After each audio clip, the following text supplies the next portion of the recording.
All right. Can you guys see me? Can you guys hear me? Yes, so. Yes, no, maybe so. Prayerfully you can. Oh, wow. Got a weird lighting situation going on, I guess. Hopefully you can see me, hear me enough.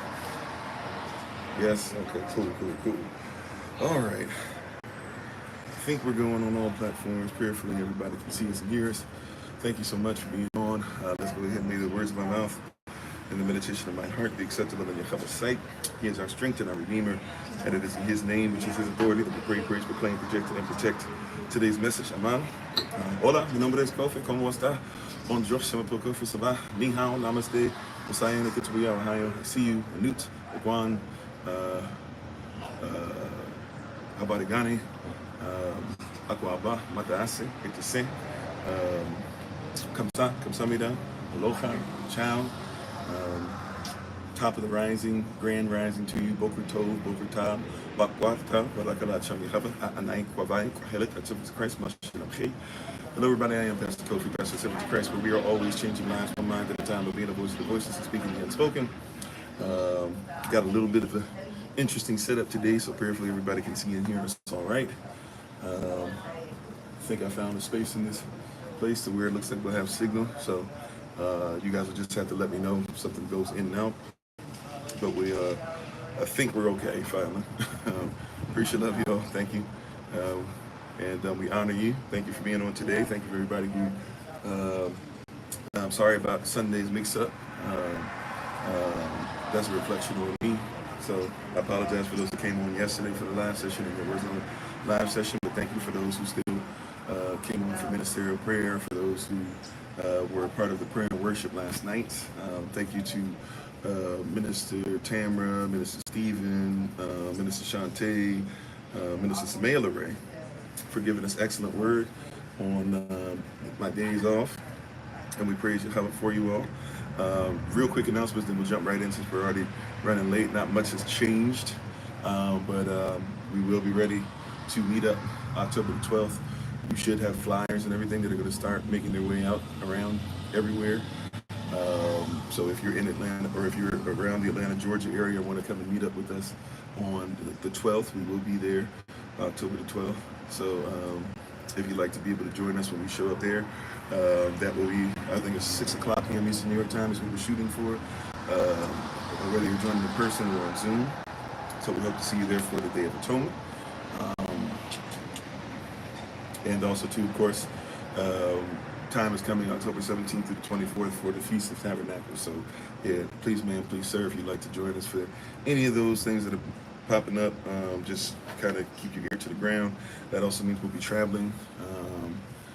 I think we're going to be leaving to go down towards Georgia somewhere around the 8th or the 9th, I think, which is this Wednesday coming up. So, that will technically be my day off, but we might try to send a little message. We were going to try to do a meetup in the Carolinas and stuff on the way down. That probably will not be able to happen just due to the fact that so much stuff has happened with the weather. And I know there's some of us who are having issue, but we'll try to see if we can set something up, if not on the way down, on the way back up. So just kind of keep an ear to the ground for that. But we're honored and grateful and thankful to be with you guys again. We're going to get ready to do our Bible pledge, and then we'll get ready to go into today's message. You can tell that? Okay, well, thank you, Monstro. Appreciate that. And I hope that you're having a great day. If that was something to throw me off, you know, you got to do better. Step your game up. But I appreciate you. And we honor everybody who's coming on, no matter if you're with us, for us, against us, whatever the case might be. We honor you and we show love to you, even if you don't show love to us. So thank you for joining us on Facebook, YouTube, TikTok, other platforms later on. We appreciate love you and we're thankful and grateful for another opportunity before you guys again. So let's go ahead and get ready to get started. Before we do, if you want to stand to your feet and join us for the Bible pledge, or if you'd like to go ahead and whatever way you can honor the word as we get ready to go into it. Let's say hello to everybody as we are getting started. How you doing, Denise? How you doing, Beck? How you doing, Minister Samela Ray? How you doing, Brother Dwayne, Sister Renee, Monstro? How you doing, Olivia? How you doing, Forever Young? How you doing, Sister Judith? Big Bruda? How you doing, Joseph? Thank you, Sister Tia, for the most part. for the most part, it was. And thank you for the born day wishes too. Yam Yasalav to October born days as well. I know we had a couple persons, one of Sister Monica's daughters, and I'm forgetting the other person. Somebody else had their born day with mine yesterday, and I know we had a couple before as well. But shalom to everybody. How you doing, King? How you doing, Sister Knight? How you doing, Shay Fair, Cole, Sister Mignon? I know we just had young. Forgive me her name. One of the youth, one of the babies. Sister Angel Grace just had her born day as well. How you doing, Darius? How you doing? I don't know if I'm gonna say this right. Is it Witterline? Bechor? I'm not sure. Bechor? I'm not sure if I'm saying that correctly. How you doing, Brother Raj? How you doing, Linus? How you doing, Sister Monica? How you doing, everybody? Sister Deborah. If I miss your name, charge it to my head, not to my heart. We appreciate, love everybody. Thank you for being on. Thank you. How you doing, Brother Keith? How you doing, Wavy Davy? Sharika. I feel like I'm missing some folks. Forgive me. How you doing, Big Brother Thomas? Double OG, Triple OG, Lottie Dottie, everybody. Thank you for joining us today. All right. Now let's go ahead and get started. Prayerfully everybody can see us on the different platforms. How you doing, Brother Allen? Sister Nadine. Amen. Amen. I'm out. All right. Let's go ahead and say our Bible pledge. It goes like this. This is my Bible. This is my sword. And this will I trust. For Yahshua is Lord. No sword of God shall ever be heard. For this is my Bible. And this is Yahshua. Hashem Yechavah, Aman, which is in Yechavah's name or his authority. Amen. His nomos, his nomen. Aman. Amen. And as we get ready to get started as well, just want to thank everybody once again for your diligence, even on my days off. Thank you for those who still made sure that they were able to meet up and come together and show that we are family and that this is obviously bigger than just one person. How you doing, Pearl? So I'm just going to be honest with you guys. I think I even named this, at least on a couple of the social media platforms that we're on today. I don't really know what to label this. I'm going to be honest. I don't have a title per se. I think I literally on YouTube and on Facebook said I don't know what to call this because I don't really know what to call this. But I think you'll get the gist of it. It's kind of too long to give a label to. But it goes along the lines of something like this. We would try to give a label or try to give a theme to this, or whatever the case might be. How you doing, Chosen Beauty? How you doing, Pearl? I think we would give this something. We would label it something along the lines of,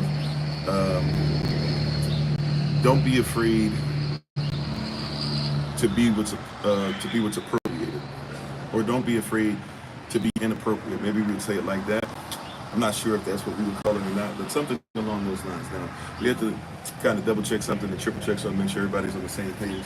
When we use this term appropriate, right, we have to remember that if something is appropriate or appropriated, it means by definition that it belonged to a culture or belonged to a people, belonged to a nation, and that culture, that people in that nation had something stolen from them. Somebody took it, somebody relabeled it, right? Reconstructed it, right? They deconstructed it first and reconstructed it, so they reverse engineered it. Then after they reverse engineered it, they took it and they presented it as something within their culture, and even to the point of making some kind of money off of it. And how you doing, Sister Jennifer? And thank you for that. I was just thinking that as soon as I saw your name pop up, we hope not only that everybody in the Carolinas is still doing okay, but we know that there's other storms, another storm hitting Miami or hitting South Florida right now. So prayerfully, you guys are doing all right. Those of you who are in South Florida, hopefully you guys are doing all right down there. How you doing, Prince? So once again, I don't really know what to call this per se as far as giving it a nice, neat little theme, but this is along the lines of don't be afraid to be inappropriate. Now, we talked about, once again, appropriate, inappropriate, and what it means, and therefore we should always try to be inappropriate. Inappropriate, once again, meaning if appropriate means somebody took our culture, deconstructed it, reconstructed it, therefore reverse engineering it to call it something that's different, then we should not be afraid to be what we were originally.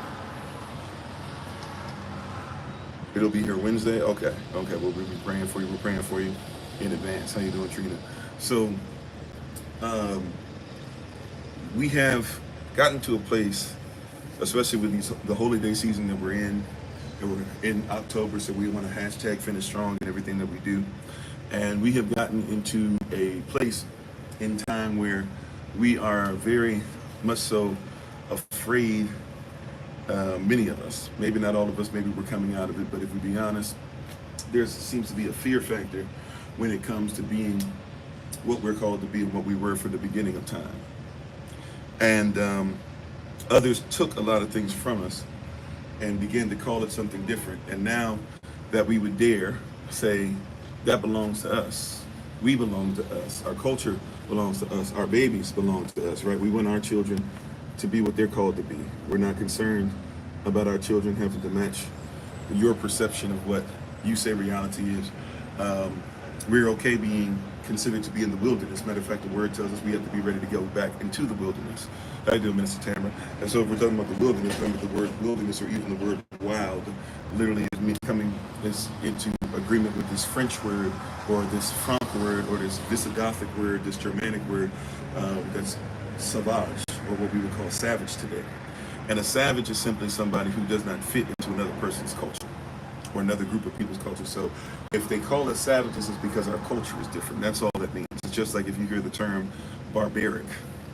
The term barbaric literally is not, oh, you're a bad person. Barbaric is basically saying we don't understand these people or we don't comprehend them. If you don't know, the same way you say, oh, I don't, so-and-so was talking, man, it wasn't even registered. It was like blah, blah, blah, blah, blah. Instead of saying blah, blah, blah, blah, blah, those who are Roman and those who are Greek, if you did not fit in with their culture, they would say you sound like bar, bar, bar, bar, bar. So not blah, blah, blah, they would say bar, bar, bar.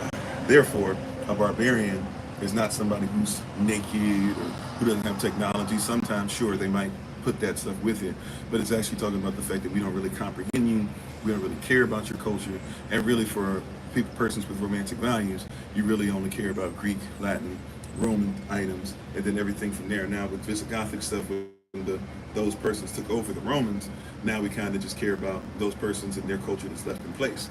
So we don't recognize who we are as being powerful because we are a people who unfortunately have gone through being conquered, not just in the last 400 years, but over the last 2,000 years or so, really the last 3,000 years or so, if you want to get into it, where we have had so many persons take us away from stuff because of our disobedience to the word, that we have actually fled, not fled Kemet, but we have fled ourselves, right? We have literally, as Romans chapter 10, verse 3 states, we literally have become a people who lost our position and lost who we were supposed to be in Yah because we decided to be about everybody else's culture except our own.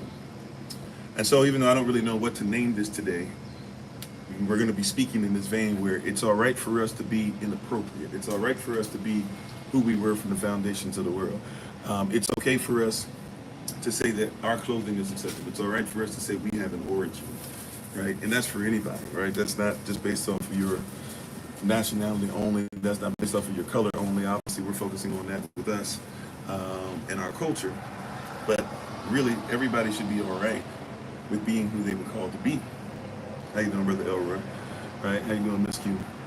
So we have to begin to get to a place where we really recognize the power in being us. How you doing, Sister Brad? Right? The power in being our nation. Right? What got me even looking at this, because I didn't know what I was going to talk about, to be honest. When I took my break, I didn't know what we were going to talk about today, but as I was taking a break, right on, really even going into Thursday evening, right on Friday, like clockwork, the Holy Ghost started showing me certain things started popping up, and I started seeing how everybody is so mad at us, and everybody says it's so bad for us to do the dances that we do, right? Just some simple stuff. But then somebody else takes the dance, and now the thing that they said, don't listen to them, that's bad, that's terrible, now all of a sudden it's what they're doing. They're, stuff that used to be parental advisory. We need to make sure that we put parental advisory on that CD because they're talking about, gangster stuff. And I'm not here to uplift, the G movement or whatever, gangster movement, etc. That has become so big with our youth, unfortunately, with a lot of us still in our in our days right now. Unfortunately, many of us still trying to pursue some of that stuff that's not really for us. But that being said, I saw that I started seeing different things from back in the day and started being reminded, like, yeah, I remember it was a huge thing and it went to Congress, and Tupac had to have all these questions and stuff about why is it that you're doing this, and even, you know, a lot of hip hop artists who will even say, hey, like, if we be honest, Ice Cube, Dr. Dre, a lot of them cats, they didn't really live in the hood, they didn't really live the experience, but they're talking about it, and so since they talked about it, whatever, they said this is terrible, why would you do this for the youth? Meanwhile, simultaneously, you have Terminator 2, Rambo 1, 2, 3, 4, 5, 6, 7, 8, right? You have all these different things that have to do with war where we lift these persons up. You have Die Hard, which is supposed to be somebody who in their culture doesn't have much, right? Right? And he's supposed to be the average Joe, right? And somehow, some way he can win wars and do all this stuff. You have Liam Neeson, where we uplift that stuff and everything. You have it where now you like bad guys. You like the antagonists. You love to see the movie and you want to be like Thanos. You want to snap your fingers and cause half of the universe to disappear at a whim, right? And we love that Tony Stark was then able to reverse it by snapping the person that he didn't like away, and different things of that nature, you know. But so when you do it, as Brutus said earlier, when we do it, it's something that's going to cause the entirety of humanity to fall apart. But when they do it, it's okay. And I'm not here to tell you once again to cape up for unrighteousness. I just want you to know that it's all right for you to be you. Right? How you doing, Kingsley? You know, I'm not here to tell you let's be foolish, let's be out here, let's be killers, let's be thugs, let's be blah blah blah. What I'm saying though is that if you reverse engineer something and take it, and right, if we're the original, the one who is the progenitor of it, when we are the original, that we should be all right with being that original, right? If Yahashua is the name of the Messiah, then we should be all right with going back to his name and not have to have a fight as to whether or not it's okay to praise half man, half Zeus. Thank you for the love. Right? You see what I'm saying? Yep, Tupac sure was an actor. Yep, Tupac was an actor, and he didn't really come from that life, at least not at first. I mean, he was from New York, he was from Baltimore. He did grow up with a lot of those persons that we know to be in hip hop today, you know. But you know, his mother wanted him, and if you look at young Tupac, he was actually following his mother, right? And his mother was somebody. Tupac's mother was somebody that was doing what? You know, Tupac's mother was somebody who was a Black Panther. And yes, she did fall short in some ways, and she did end up falling into, you know, the crack epidemic, which a lot of persons did. And by the way, it wasn't just Black persons, it was white persons too, because we weren't making a bunch of money just off of our community only. That's where they flooded the market, but there were a lot of lawyers and a lot of persons who were from NASA and a lot of persons who were in Congress and stuff, who were showing up in the neighborhoods, right? Or had other persons who were showing up with them with envelopes and paying off stuff so they can get stuff there. So even in the experience, you'll hear all this stuff about, and by the way, anybody who poisons their own community, that's evil. How you doing, Brother Rodney? How you doing, bold servant? Let's get that out the way. Once again, we're not here to uplift it and say, oh, we were great because we were doing, no, we were doing wrong. That being said, though, somebody reverse engineered the thing. They broke it down, they reverse engineered and presented it to you and told you that you were the, what did they call us in 92 or the 90s, 93, 94, somewhere in there? What did they call it? Super predator. That you were the super predator. Right? Right? You were the super predator, and now all of a sudden, right? you have an issue. How you doing, Mo? Better, you know. So we have to realize this real quick. I'm sorry, you said the mama here in 2024, she will let us transition into animals. It would be so cool. Well, I mean, if that's your thing of trolling or whatever, I'm gonna let you know this right now. I don't vote, so I could care less about Kamala or Trump or Donald or whomever. Right, Kamala's not for it, just like Barack wasn't for it, just like Donald's not for it, just like whomever you want to mention. Right? That's why we had to go back to this place of, it's all right for us to go back to the original. Somebody came on and tried to cause us to get away from ourselves. So I'm not here once again to be like, oh, following the same thing. I'm talking about let's go back to the original, and that's really what salvation is. Remember, salvation is salvaging. Salvaging what? T-I-O-N makes it a person, place, a thing. How you doing, Sister Sheila? So if we're going to salvage our community, our places even, then we've got to go back to the original intent. If we're going to salvage the things that we have and the things that we do and the things that we use for worship, etc., or just for fellowship, then we have to go back to the original intent. If we're going to salvage ourselves, our persons, our people, then we have to even go back to the original intent. Right?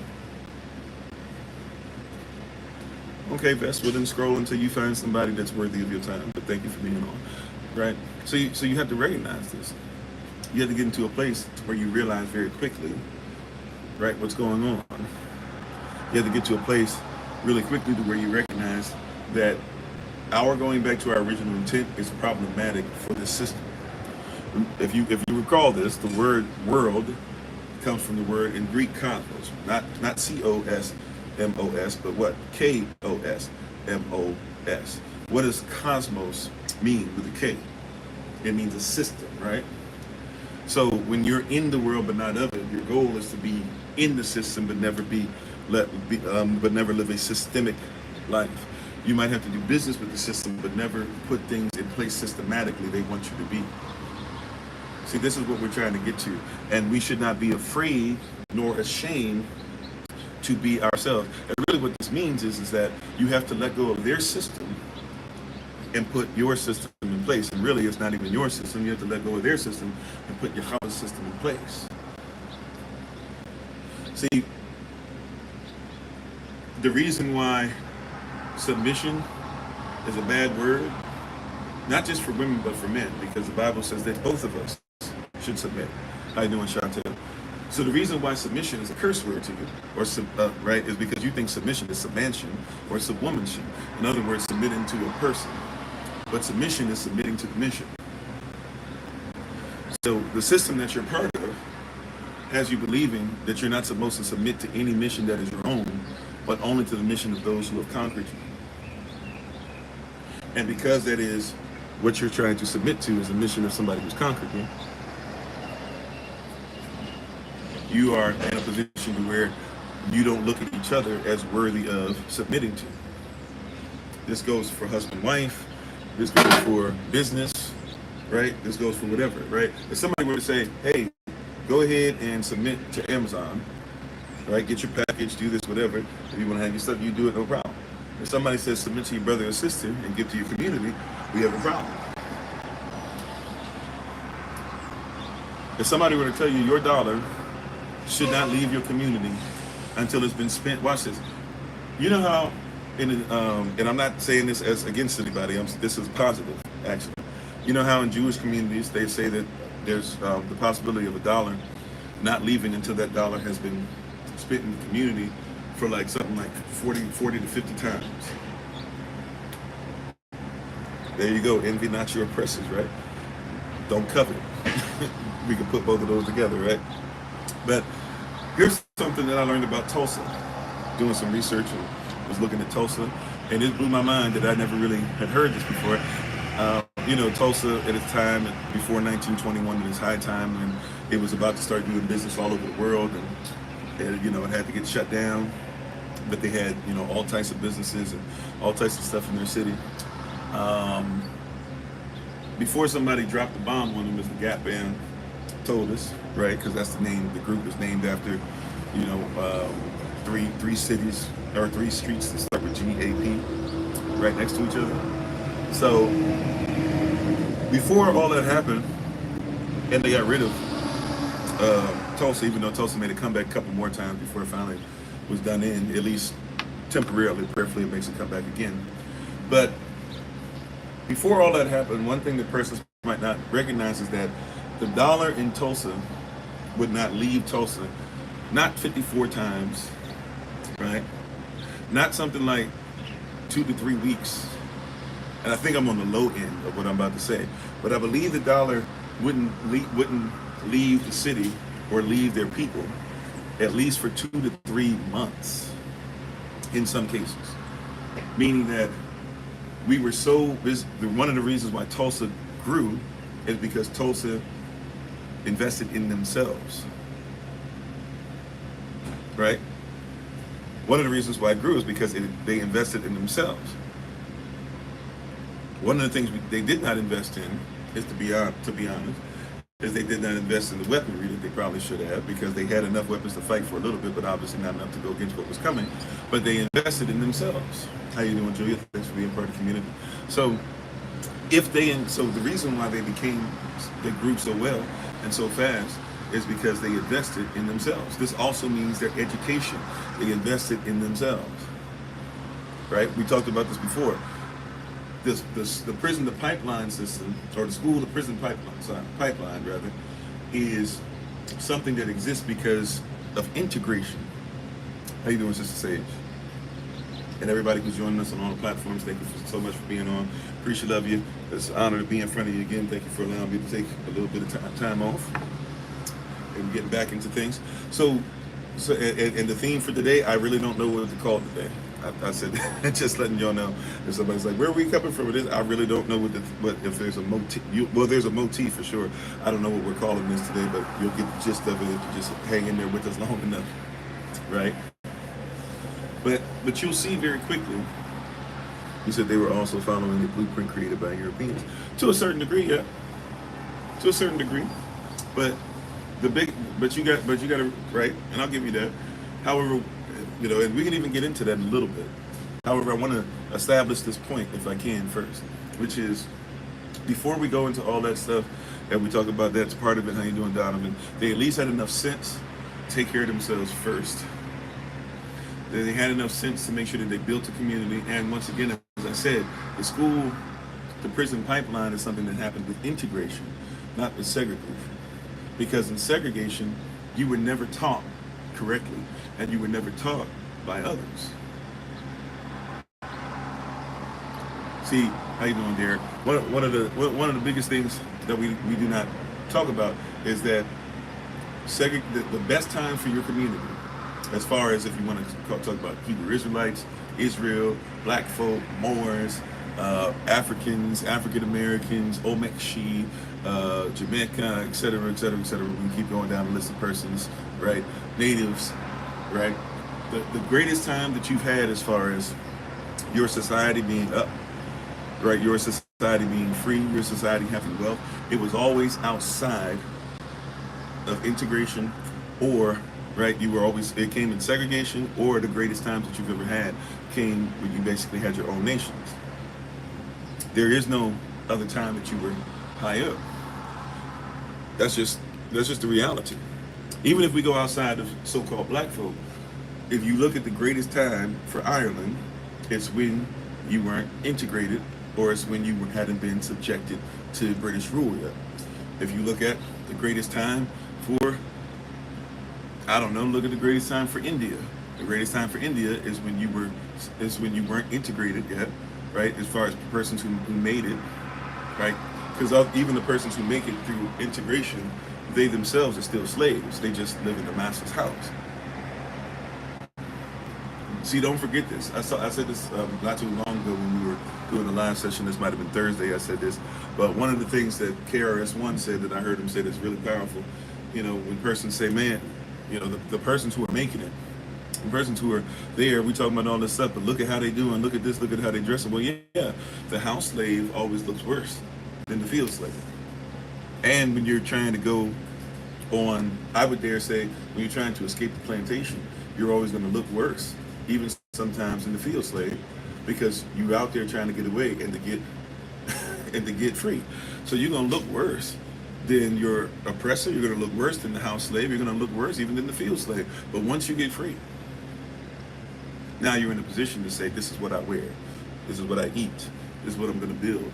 And this is something that we don't comprehend as much, but this is something that in our society we need to really grow in, which is, it's all right for me to start from scratch. How you doing, Jose? Right? You hear what I'm saying? It is all right. It is possible, not only possible, it is necessary, not only necessary, it is righteous for me to be able to start over again and to recognize that dry bones shall live. That's right. Reverend Dr. Martin Luther King Jr. later on would have to say to some of his followers and some of the persons that stopped following him when he started telling the truth and say, "I fear that I've led my people into a burning house." When he's talking about integration, how you doing, Sister Kimberly? So, in all these items that we're talking about, right? Right? So in all these items we're talking about, we have to be okay. Are you all right with starting from scratch? How you doing, Miss Bright? So we have to ask questions like this. Are you all right? Are you comfortable? Are you comfortable when a masterpiece says, hey, I'm going to make some movies? And you go, well, they don't look like everybody else's movies. That's okay. He's trying to get something outside of Hollywood, something that's yours, right? He's trying to be in a position where Eddie Griffin gives him the script and he just writes out a check in his own hand to Eddie Griffin for $1 million. Whether you like Eddie Griffin's movie that he did in Masterpiece or not, I'm trying to tell you, you should have supported it, even if you paid for it and never went. That sounds wild, right? Because really the wild part is you should go. But what I'm saying is that we don't start. We're not willing to go. Let's start, right? Oh, we don't look. Our production value isn't like theirs, so it's not as great. That doesn't mean it's not as great. Matter of fact, some of y'all already know. So some of y'all still on the on the Nollywood tip. Some of y'all still watching those Nigerian soap operas. You don't care about the value of what it looks like because you want the story, right? You're willing to start. You're willing to give them a chance. You're willing to go ahead and listen and see what it is. And then over time, what happens? Now they start making more money. Now the production value comes up. Now you don't know it as just, oh, it's a Nigerian flick. Now you know there's a whole thing that they call Nollywood, right?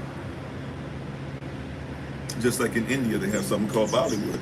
And their things are really different and really, it might be, some of the stuff that you watch over there might even seem strange to you, right? The way that they even produce things and stuff like that. But it's a fun time to watch a lot of their stuff. And you go, wow, this is pretty cool. Well, guess what? It's because they centered on their culture. They're putting money into their own stuff. And even if their stuff doesn't look that great in the beginning, now you're starting to see it's catching up in many different ways because they went into their own stuff. BRICS, B-R-I-C-S. What is that? Brazil, Russia, India, China, South Africa. They're starting to get to a place where they're saying, hey, we're tired of you guys in the West saying that our stuff's not this and our stuff's not cool. And so even if you guys want to just keep saying whatever, and even when you want to say we're communists and blah, blah, South Africa's not communist or whatever, right? But they say we're tired of you guys being the ones to say what we are, who we are, what we can spend, et cetera, et cetera. We're done with that.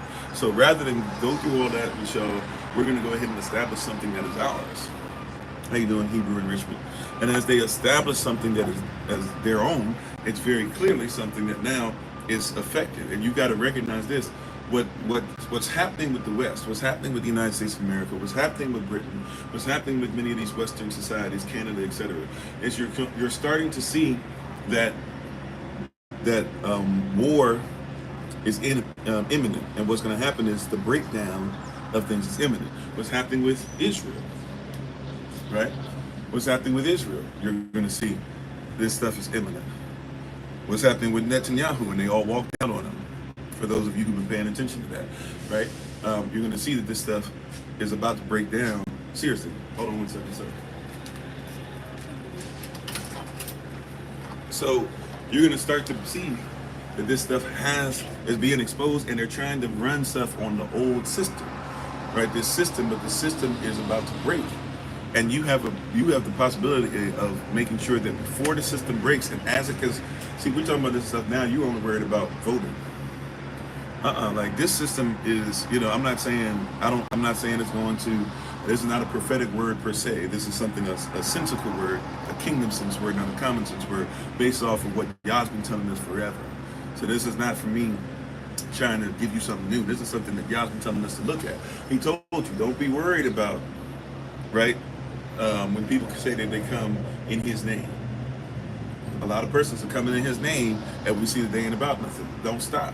He said, don't worry about when they have wars and rumors of wars. And we're focusing so much on Ukraine, and we're focusing so much on what's going on in Russia, and we're focusing so much on these different things as far as drone activity and stuff like that, that we're not even building anything. Right? He said, don't worry. Don't worry when, he said, when you hear them, this is Yehoshua, by the way, the Messiah speaking. How you doing, Minister Tracy? He said, don't even worry about when you see them talking about earthquakes and floods and storms. He said these things must happen, but they are the beginning of sorrows. During this time, what are we supposed to be doing as Israel?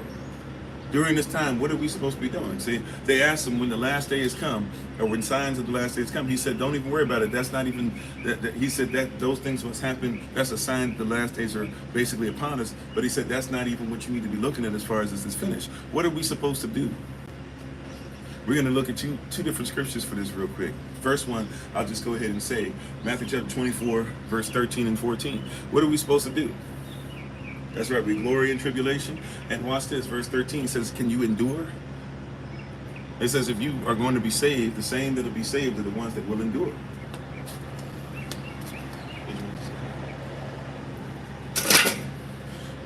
So the same that will be saved are the ones that endure. It's always interesting that we talk about being saved, but we never put being saved with the verse that says to endure. Matthew 24, verse 13, can you endure? Right? Can you endure? Can you endure tribulation? Can you endure? That if you want to be saved, we always talk about saved, you know, as far as prayer of salvation stuff and all that stuff. That doesn't even make sense because there's no such thing as a prayer of salvation. But can you endure? Can you go through this long enough? Can you endure? See, some of us are like, oh, I just need somebody to be voted in, because once they get voted in, then everything's gonna be fine. No. Can you endure? It doesn't matter who. Look, I won't say it doesn't matter who gets voted in, but we're still going to be in the same system, and it's still going to be the same person you're fighting against, and there's still going to be China and Russia on the other side, and all these places are still ready to go. So verse 13, can you endure when you see these things? And then verse 14, it says, then you've got to give the proper interpretation. You've got to start preaching the word correctly, because the word is not being preached correctly. Matter of fact, for the most part, it never has been. Not since Adam and Eve, or who we call Adam and Eve, sinned. Nobody's been preaching this thing correctly. We had Enoch preaching it correctly, and then once he passed away, everybody went back to doing what they did. Noah and them started over, and then evil came right back in. The Messiah came, and persons still didn't care. So are you ready to endure? Do you have it in you? Do you have the fortitude to endure and to preach the proper word, right? With no capitulation, with no, okay, I want everybody to say that we fit in. If I can't endure, I won't be saved. And if I'm not saved, I definitely can't preach the truth. Thank you for the love, Brittany. So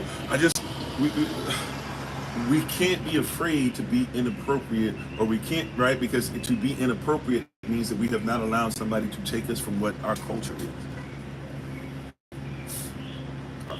Do not fear being inappropriate. Once again, to be appropriate means that something has been taken from you. It has been reverse engineered. It is being sold now for somebody else rather than yourself. Right? That's what the word, when we use these words, persons don't want to be honest about what words mean. This is why etymology is extremely important. Hey, Grand Rising Michelle, how you doing? How you doing, Henry? That's why it's important that we know what words actually mean.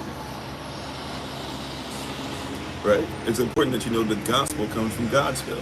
Thank you very much for that. Thank you for the born day wish. Right? So, are you ready to endure? And if you're going to endure and you're supposed to tell the truth, that means that you have to endure these lies.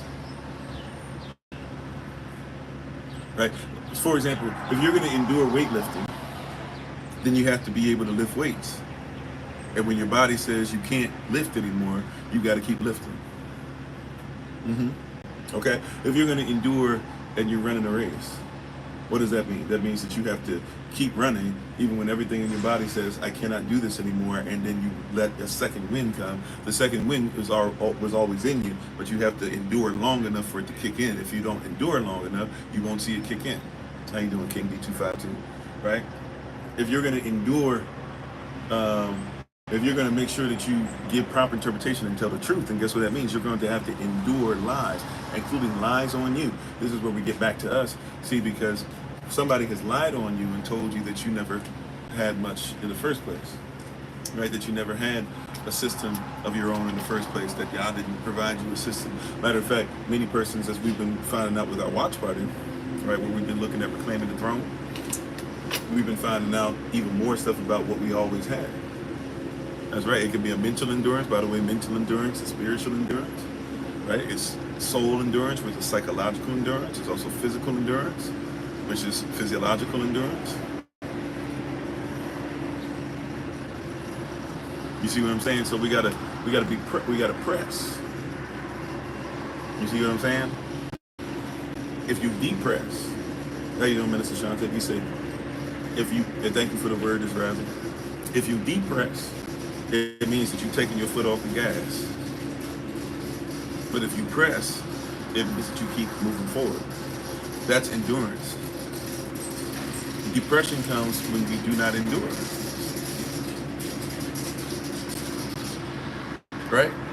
See, these commandments are given for a reason. Now, I'm not here to tell you that, once again, I know that depression is real. I'm somebody who was called, quote, clinically depressed, unquote. I'm somebody who still deals with some of that stuff if I'm not careful, because the mind, the brain specifically, chemically, is one of the most serious things to deal with. How you doing, Sister Angela? And hopefully you and I'm about to call you, I'm sorry, about to say the wrong name. Hopefully you and your husband are doing well. I'm sorry, I see his face, I see your boy's face, got the same name. I'm having a proper moment right now. Mike. Hopefully you and Mike are doing well. Amen. So we have to get into this place where we recognize and realize that it's okay for you to be who you were created to be since before the foundation of us. And so your culture is okay.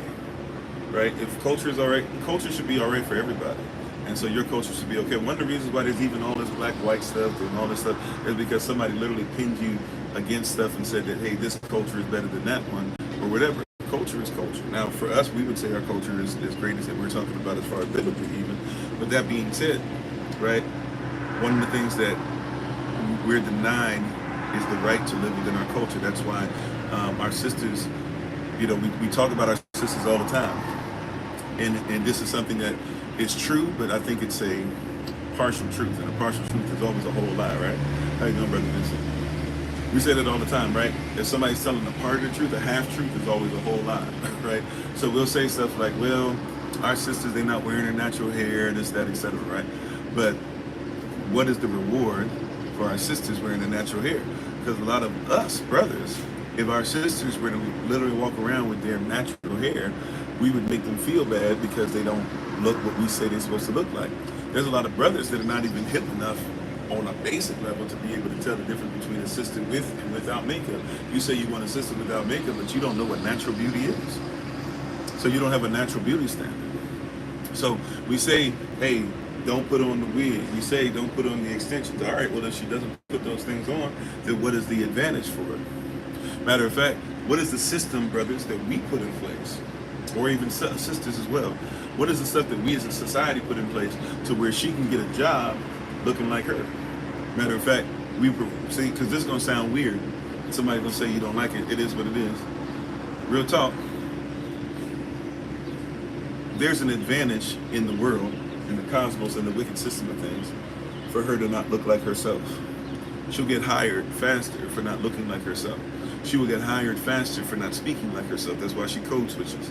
She'll get hired faster for being something that another group of men would think of as being honorable, right? So, right, but she doesn't have anything in her system that says, I will get rewarded for being who, or she's not part of a system, or doesn't even see a system that says, I will be rewarded for being who I'm supposed to be. So what do we have in place to where she can have natural hair and that gets her an advantage? Not them. That's not on them. They don't have endurance for that. That's why they try to scorn you and stuff like that. That's not for them to endure. She's going out here enduring being a system that doesn't like her. And if you want to help her with the endurance so that it's easier for her to endure and she doesn't just give in, then you got to set up a system to where it's easier for her to endure. Right? You got to set up a system, how you doing, Shabbos, to where it's easier to endure. It's easy, right? Because what we do is we just go, yo, black power, black empowerment, like your hair, blah, blah, this and that, love yourself. But what is the reward for loving yourself? Right? That's why I say it's a great thing during these holy days we've been having and seeing these babies come together. Right? Even for those of you who were there on Zoom and those who came in person, we had a lot of us, if you count all the persons on Zoom and those who came in person, that we had as community, and we saw the babies at the table, and Sister Angela had set it up to where they were able to make their own trumpets, right? And so as they sounded the Shabbat or the shofars that they made, right, even though they're just kazoos and stuff, but they came together, they were able to see each other, and children of many different ages, right? The older babies, the young younger babies got together, and then they were running around playing with each other. They got to eat food with one another. They got to exchange information. They're going to get to play games with each other. And now when they come together, even on Zoom, it means a whole lot more, right? The babies who came together for Feast of Tabernacles last year, might have been a few of them, but hey, they have a different mindset when they come together, because that's somebody that's there, and that's somebody who agrees, they touch and agree, they live the same thing, except there's a reward to it, there's a benefit to it, right? There's a reward, there's a benefit to it, right? Like, so what is going to be the reward? We have to set up a system where we're going to reward the sister who does this. What's the reward for the brother who's going to be not just a husband, but is going to be Yahweh's husband, as far as what Yahweh wants in a husband? What's the reward for him? Right? If your husband is doing what Yah says, and the result is he gets treated the same way that he does in the world, I don't expect for your husband to endure but so long if he's coming home. Right? Maybe he's stronger than many, but I'm just telling you, it's not going to be, we shouldn't have an expectation when there is no reward for him being righteous.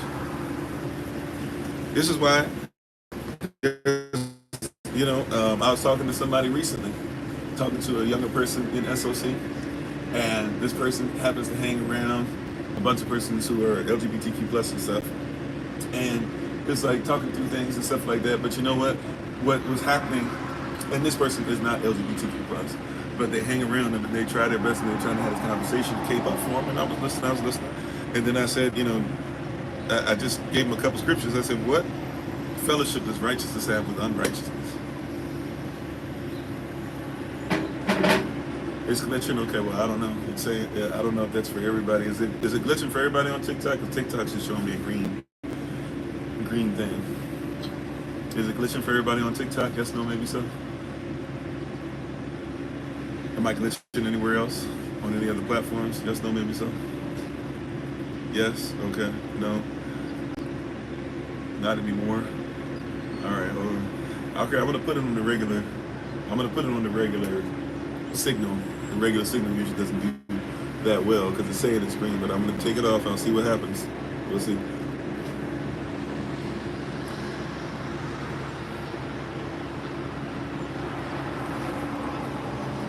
But we have to be in a place, in a position. So I was talking to this person, and I said, well, what fellowship does righteousness have with unrighteousness? And then after that, I said, also too, we went to Romans 8:27. We always go to Romans 8:28. And I said, let's go to Romans 8:27. And when we go to Romans 8:27, I was like, you see in there it says that we intercede on behalf of saints. Saints intercede for saints. Right? That's what it says, Romans 8:27. Before you get to Romans 8:28, all things work together. That's for saints who intercede on behalf of other saints because they have a heart of Elohim and they follow his laws and his principles. And since they follow his laws and his principles, right? All things work together for them. But what this person was doing was just doing this thing of, oh, okay, all things work together for everybody, and we got to give them civility, if you will. Give them respect as humanity. Do not just say that they're bad and that they deserve to go to heaven and hell because we have no heaven and hell to put them in, but also do them the service of telling them the truth. Right? Okay, we just lost a bunch of persons, so I don't know if it's glitching more now than it was, or whatever. It is what it is, right? But do them the service. Yeah, we're losing a bunch, maybe because I talked about LGBTQ plus, who knows? But I ain't doing since Jessica. So do them the service of telling them the truth and honoring them the truth, because as much as we keep saying we're going to intercede, intercession is lawful. Now watch this. I need just we talked about it before, I know, but I need to make sure that I'm clear on this. Intercession is lawful, just like mercy is lawful, right? Like we talked about this. When somebody says, I throw myself on the mercy of the court, right? I ask for mercy from the court, from the judge. The judge is only allowed to give mercy within the law, right?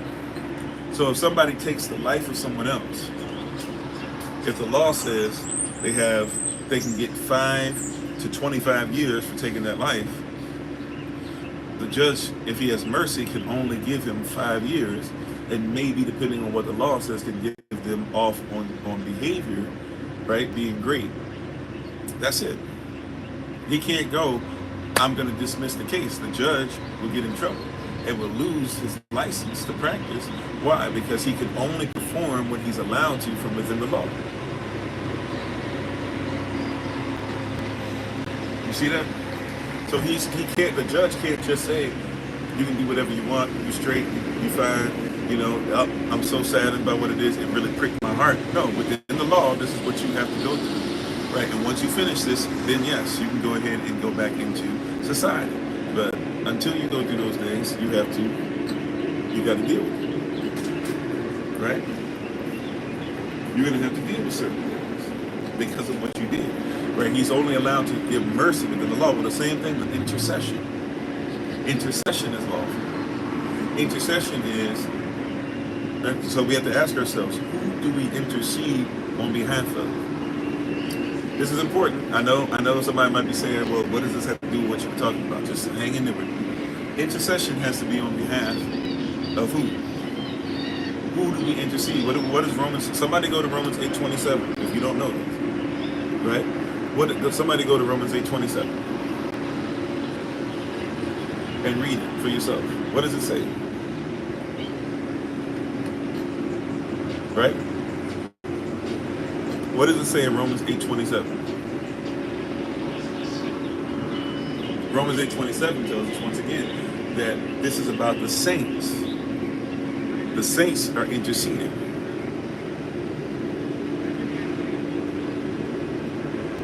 Right? The saints are interceding.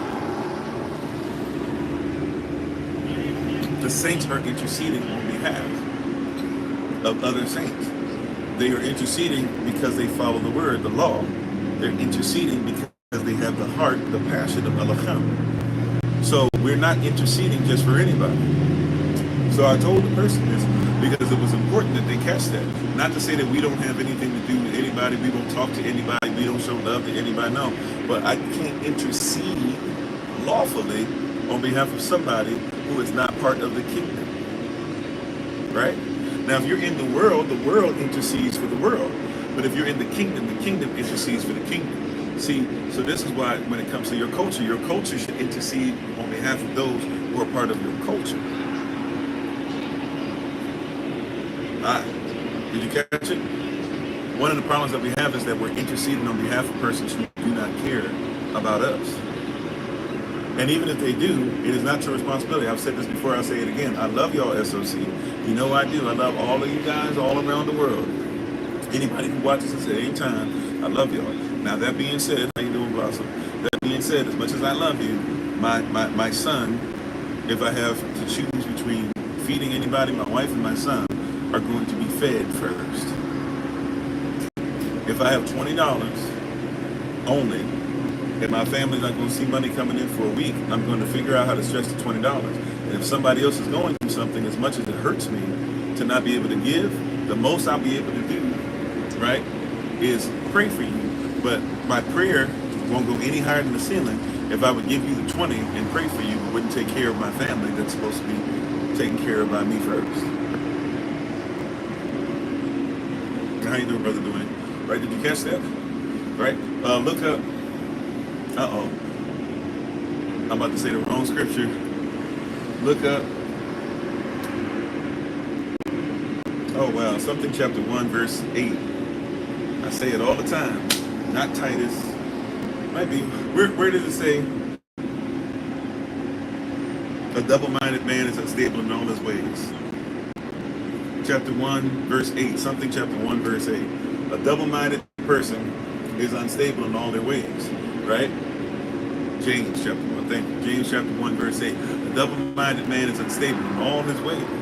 But then if you start at verse 5, it's talking about prayer. It's saying that many persons pray or ask amiss. They pray for things that they have no business praying for because really they pray for it, but they don't live what they pray. So since they don't live what they pray, because prayer is what? A petition. A petition is a request or demand made upon the government based off of your constitutional rights. So they pray, they give a petition to the kingdom, but they don't live inside the kingdom. So because they don't live inside the kingdom, as the old folk would say, their prayers go no higher than the ceiling.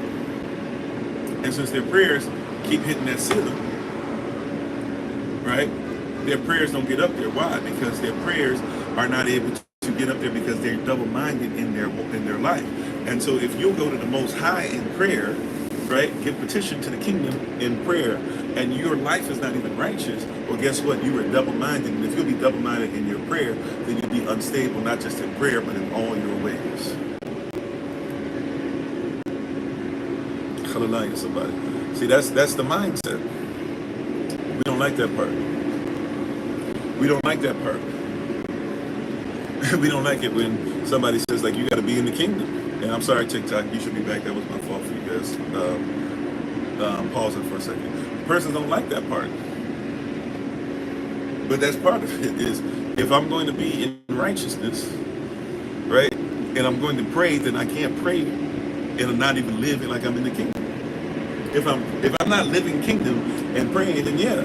So you have a lot of persons that'll say, pray for me, pray for me, pray for me, and they'll ask me to give the petition. And I'll be like, okay, cool, but then I got to say, well, time out. Exactly, do you stand or would you pray? Ask me to pray for, because I pray on behalf of the saints. Are you a saint? Then I already can feel it in my shunda with somebody saying, how you doing, Reginald? Somebody gonna come across and they're gonna say, oh, well, nobody's perfect, but be ye perfect as your Father in heaven also is perfect. Matthew chapter 5, verse 48, the Messiah said that in the Sermon on the Mount. Be ye what? Perfect. Tav. Be ye what? Perfect. None. Be ye perfect. Complete. Be ye perfect. The follower of the law. The law doesn't give rights, it protects rights. So if you're not going to be within the law, then you can't ask me to pray for you as if you're in the law. How you doing, Yahweh? This is my guy. Now I can go to the Most High and pray and ask for reminders to be put on you. I can pray and maybe be like, hey, Yah, can you help me to figure out how to help this person to get back into communication? But there's a lot of persons who are praying or asking you for prayer or asking for you to live things that is not even righteous. So you got to be in culture. So that being said, you got to get back to the original intent and be all right with it and be okay that guess what? There's going to be a family member. There's going to be a friend. There's going to be somebody at your job. There's going to be a church member. There's going to be whatever who's going to come to you. There's going to be an Israelite, supposedly, who's going to come to you and who's going to ask for you to do things on their behalf or ask for you to come outside of what's original.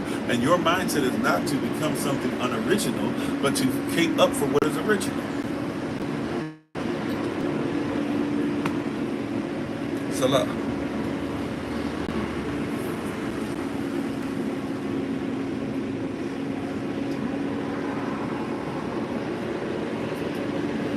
You got to realize, right? You are a chosen generation. Thank you. Thank you. Thank you for that. I appreciate it more in English. Right? You are a chosen generation. Chosen to do what, though?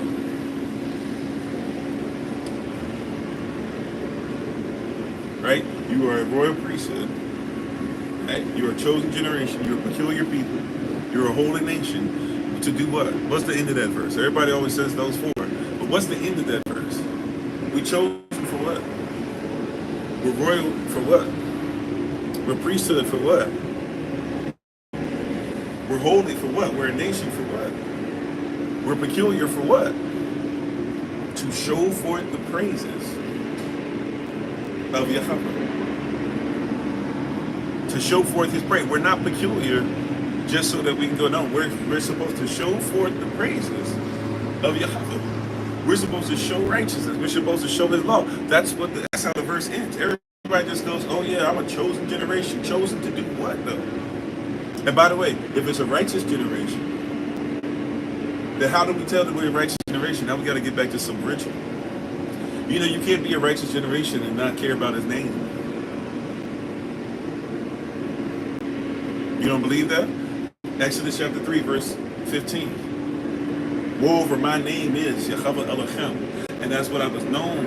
And I'm the same Elohim that was known by Abraham and Isaac and Jacob And anybody who is of me, anybody who is my children, they should know that name and say that name for all generations, forever. If you don't even care about his name and going back to the origin and keeping his name intact, then you don't care about his authority. Remember, name means authority. So you have to be all right with keeping his name, guarding his name, guarding it in your mind. How you doing, Donovan? Not allowing 75,000 different persons to try and come on here and tell you every day why it's okay to go away from who Yah is.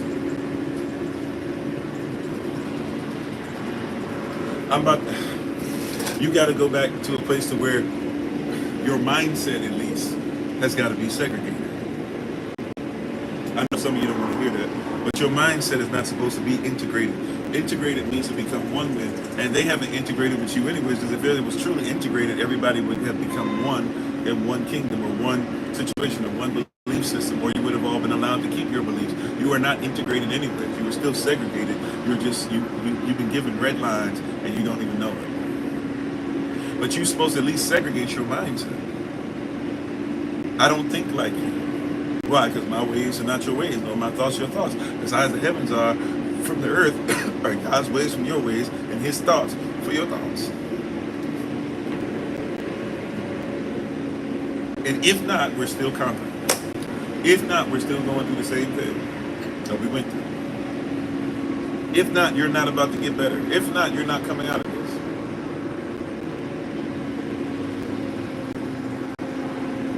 If you're going to change, if you're going to be different, you got to be different. You got to come out the world. You cannot be the same any longer. Stop being the same. Stop doing the same thing. Stop telling everybody it's okay. Stop giving everybody an excuse. You got to stop. How you doing, Trey? How you doing, Keith? How you doing, Joy Boy? You got to stop. You got to segregate at least your mindset.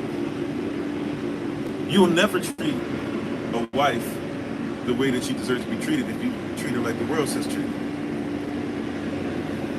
You got to segregate your mindset. You'll never build a community if you don't think that your community comes first. You don't understand, Pastor Kobe. I got bills. I actually I do.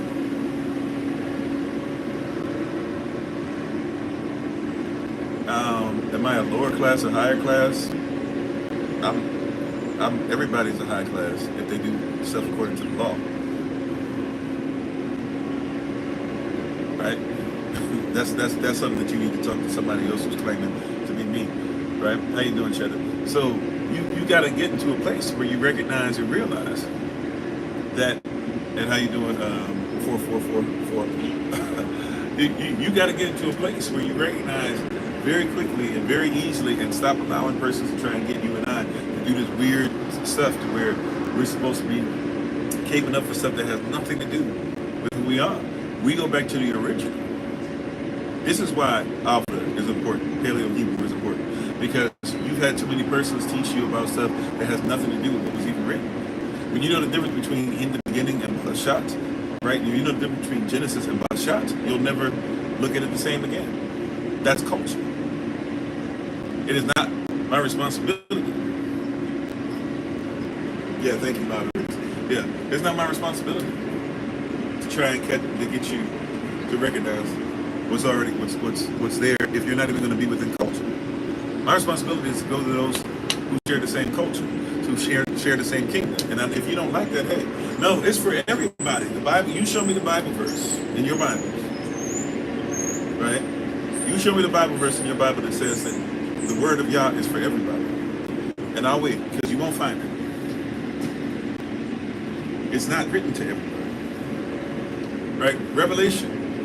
It's a revelation for everybody. No, it's not. It's an apocalypse for some, and it's a revelation for others. You don't even know the difference between the two words. No, apocalypse is Greek, yeah, because the Greeks aren't in the culture, so they look at it different than those who are in the culture. Those who are in the culture revel, rejoice over it. That's why it's called revelation. It's revelation because it's what's revealed. No, that would be revelation. Revel is a word as well. Revel means to rejoice. So Tion makes it a noun. So I as a person, revel, rejoice in it. And the places that I are in, we rejoice in it. And the things that we do help us to what? To rejoice in it, right? Because if you read Revelation chapter 1, verse 1, it is not everybody's revelation, but it is the revelation of Chashva HaMashiach, or the Messiah, coming from Elohim. And then if you go over to verse 3 tells you specifically that revelation is not for everybody, but it's also it becomes our revelation if we will do what Yah says. If we do what Yah says, that sounds like works, by the way. If we follow what he says, and Yehoshua is our Messiah, then it becomes our revelation. And then immediately, right, or well, somewhat immediately, it starts talking about something interesting. As everybody says this stuff doesn't matter, immediately after it says that this is the Messiah's revelation, given to him of Elohim, there's an angel giving it to us for us to be able to hear it. John was given to give to the 7 assemblies, and that these 7 assemblies would follow it, it would become their revelation. And then after that, guess what it starts doing? Going back to the originals, it literally begins to go into, now this is awesome right here, when you catch this. What does Revelation 1, 14 and 15 do? Revelation chapter 1, verses 14 and 15. After telling you that it's not for everybody, and it's Yehoshaphat's revelation, it begins to explain what Yehoshaphat looked like. As much as persons say it doesn't matter, your Bible says it matters. And for those of you that believe there's such thing as an Old and New Testament, because there's only one Testament, thank y'all for the love. But for those of you that believe that there's both, okay, look in there in your New Testament in Revelation and see what it says. It begins to describe what the Messiah looks like. Why does it describe what the Messiah looks like if it is not important?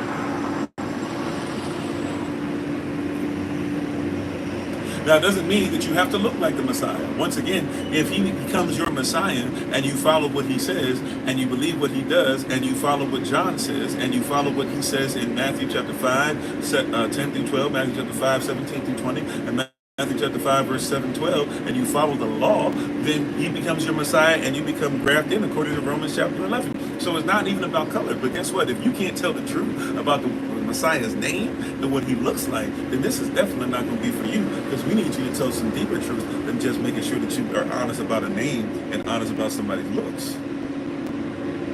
If you will be honest about the physical things that you can see, how in the world are you going to be honest about the spiritual? And people try to flip it on you. Oh, well, you can't see anything in the spirit because you're only focusing on, see, if you get the spirit, you'll understand everything in the flesh. No, baby boy, no, baby girl, you're shaping in iniquity. Your flesh has confounded you. That's why you needed parables. That's why you need something parabolic. What is a parable? A parable is something that's able to parallel.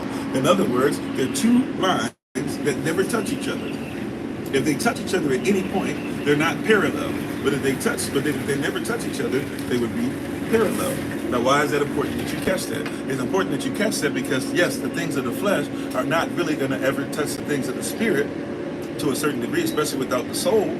For those of you who know, the spirit and the flesh are attached by the soul, but they're parallel. But then what Yehoshua is doing is he's giving you fleshly examples. Since your flesh is all jacked up and somebody's giving you all these bad things, he's trying to tell you in the flesh, hey, look at it in the flesh like this so you can understand in the spirit like this. That's exactly what's going on. That's why it's called a parable. Because these things, yes, the flesh and the spirit don't touch, but you don't even comprehend the spirit because you don't even comprehend physical language. You say language doesn't even matter when the Bible was written in a particular language. Where they do that at? How you doing, Pekka?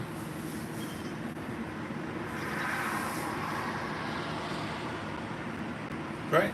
But you have to get to a position where you recognize this. And thank you, XYZ. Right? Like you're sitting up here talking about things supposedly about the spirare, or the spirit, or ravak, or the ruach, and you don't even comprehend what we're having a conversation about. How you doing, Sister Joy? Because you can, if I were to say, like, somebody who says I'm colorblind, right, you're gonna have a problem with law, of course. I don't care about the law. I'm just saying, like, grace. Okay, go ahead and when the police officer's at the corner and you get to the stop sign, run it and see what happens. Because you don't believe in law, right? You see what I'm saying? You're going to have a problem. Many of you are going to have a problem because you can't even admit that you have a problem seeing things physically. How you doing, Devontae? Many of us will not admit we can't. We're trying our best to act like what we see doesn't even equate to anything.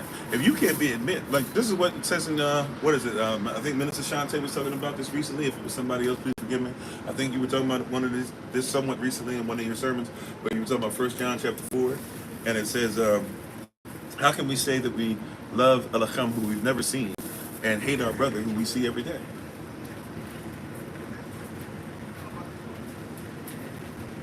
Like, how does that work? Does that work? Right? You're so busy talking about the spiritual things, but Yah's like, if you can't even see the physical. By the way, you know when you get to heaven, you're not going to be a spirit only. Is everybody aware of that? Technically, when you get to hell too, but I'll just focus on heaven, because heaven, this one I know nobody would disagree with, at least if you know your Bible.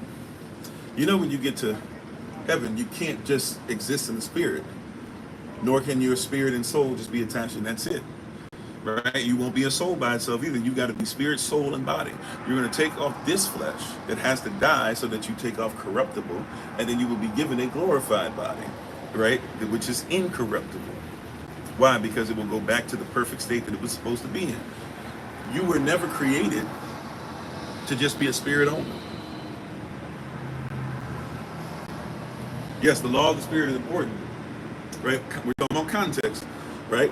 Thank you, Bruno. We're gonna do it, right? You hear? Are you catching it? Are you getting what I'm saying? A lot of you have been taught wrong. You're sitting up there, spirit, spirit, spirit, spirit. It was never Yahweh's will for you to only be a spirit. He is a spirit, and then it must worship him in spirit and in truth, right? You are not him. Uh-oh. See, this is why your flesh must be in subjection. Your flesh is not supposed to be gone. And even when it talks about get rid of the flesh, remember, that's talking about circumcision. The circumcised heart, the circumcision, the value of it, etc. Right? That's supposed to help you. Once again, it's a parable where you're able to parallel something. And so if you have a phallus, right? If somebody has a phallus and the phallus is circumcised, you don't chop off the whole phallus. You circumcise one part of it. Hello, how you doing? Just scroll. That way you won't have to worry about my yapping. Stop acting like you're somebody whose time I should value. If you're somebody that can't treat me like a human being. All right? Thank you, moderator. So how you doing, Crystal? How you doing, Rasta Queen? You see what I'm saying? And thank y'all for the love. Right? So even in the sense of getting rid of the flesh, it's talking about circumcision. You don't get rid of all the flesh. When you circumcise, you get rid of the tip, or what's underneath the tip of one part of the body. Right? Your flesh, right? You're going to have flesh when you get to heaven. You know, heaven's going to meet earth in Revelation, which means that you're going to still need a body. You're going to still need a body. If this is the belief system that you carry, this is why culture is important. This is why etymology is important. This is why interpretation is important. Right? Muy importante. It's important that we make sure, very important that we make sure that we keep this revelation. Right? That we keep this revealing even, that we keep this mindset even, that we comprehend what's going on. These are lawful statements. How you doing, Soul's Journey?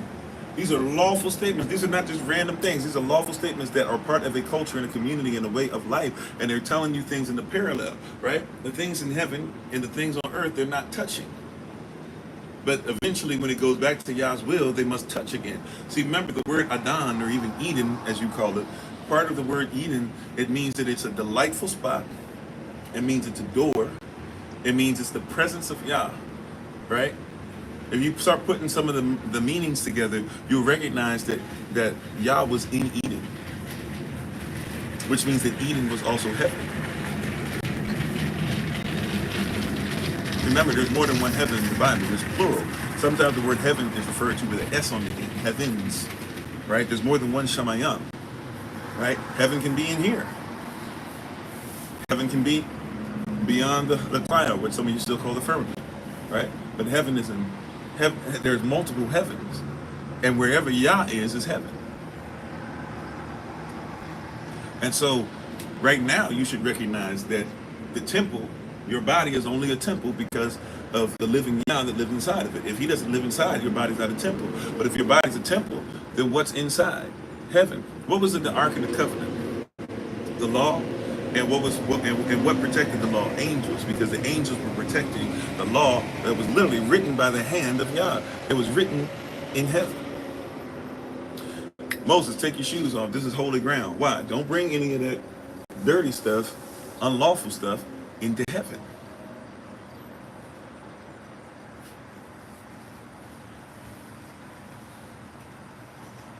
Right? Marcellus, I'm sorry, I don't really comprehend what you're saying. I think you're trying to say something that's supposed to make me stop or whatever, but it doesn't really make sense. If you can go ahead and be more specific, you gotta, even if, I don't know if you are, but even if you are trolling, you gotta be more specific, help me to understand. You're right, but you have to recognize these things that are going on. You gotta recognize what Yah has. You must recognize what's going on. Like, you're dealing with heaven in here because your body's supposed to be the living temple. That means the ark's supposed to be up in this pew. It's supposed to be the mainstay. The Ark of the Covenant. What was in the Ark of the Covenant?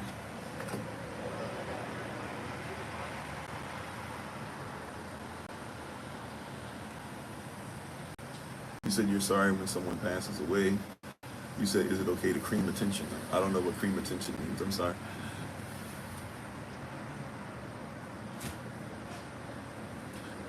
But you see what I'm saying? Is it to crave attention, maybe? And then who's craving attention? You? Or is it all right to cremate? Okay. Yeah, that would be up to you. I mean, we buried bodies, but I mean, there was cremation that happened from time to time. But I mean, normally, but you're talking about my culture. In my culture, we would cremate. I mean, we wouldn't cremate. I actually, at one point, was thinking about being cremated, but you know, I don't know. I'm gonna let my family handle it. So, but we would normally bury. But I mean, if you have to, you gotta do what you gotta do. I'll put it like this: the body's already gone, or I mean, the person's already gone. The body that's there is no longer, alive anyway. So to put it in the box to do certain things. But yeah, we try to respect the bodies as much as we can. But you gotta do what you gotta do, especially in times like today, right? Where was I at? I'm sorry. Where were we at? Excuse me, I'm sorry. Where were we at? Somewhere. Hello, if you're coming on here talking about who's voting for who, I don't care. We don't vote. So, have a great day. Something. I don't know. I forget where we were. Oh, your body. Your body is a temple of Yah because it houses Yahweh. So we got to get back to the original, right? Now watch this. If we are Yachassid Al, if we are Israel like we say we are, all right, here's another question for you. Where is the place that we house Yah in our community? What's the place that nobody in our community should ever be wearing shoes, so to speak? Like where is it that you live at where nobody's supposed to make sure that they're wearing certain things? What I mean is, like, where is the protected place for us? Okay, temple, but I'm saying for us. Where is that going to be? Now, we're working on the land and stuff, obviously, but I'm just saying, like, in our communities. It says to become sacred. This is why I said, like, everybody else has taken your stuff and has told you that it doesn't mean anything. Right? Like, for us, there was a place of worship, or there were certain places you don't touch. You come inside, there's certain things that you don't do. Like, there's certain things that we're supposed to have in place. Right? A lot of us just met in Philly. Right? Some of us have met before. Some of us are meeting for the first time. Okay, as we're growing now, what's the place that we can begin to put there that's untouchable, that's ours, and we don't allow anybody to come in and just treat it however? I'm not talking about the whole city of Philadelphia. I'm talking about for SOC. I'm talking about even for Israel, if you want to go to that degree. All right, thank you, Minister Chantel. Right? Like, what are the places that we can do to meet up as a society?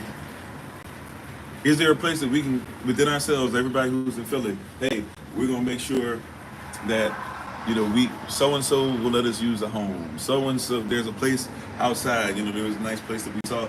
I told the person that was there, maybe we can come through every once in a while to help them out because they're trying to do stuff we're trying to do, including, getting food for the community, growing things, stuff like that. Why not go ahead and partner up with them? And before you know it, now we have our own stuff, right? But these are places that we can come together. Even with those of us that are in Baltimore and DC, I'm just gonna have to, regardless of what's happening. Even recently, I probably dropped the ball when I was like, well, everybody's busy, nobody really answering. A few of us are sick, including myself. Yeah, we just can't meet up. We can't blah blah. You know what? No. Like, I'm gonna just be like, hey, we meeting up, and if it's just myself, Alma, and Solomon, then we just meet. It'll be 3 of us, and if 2 others come, it'll be 5 of us, and if 15 others come, it'll be. But we got to have a place where we just say, you know what, like, this is ours. We're gonna meet here, no matter what. No more excuses, right? But this is us going back to our original intent,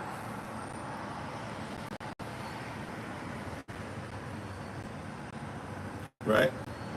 Like, this is the original intent. You're seeing persons come together who are giving petitions on your behalf, and they're not even lawful.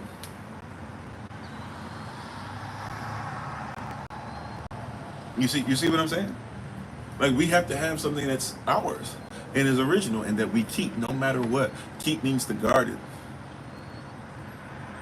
So yes, you have your homes, but a lot of us have our homes, but we're still not doing what? Fellowship.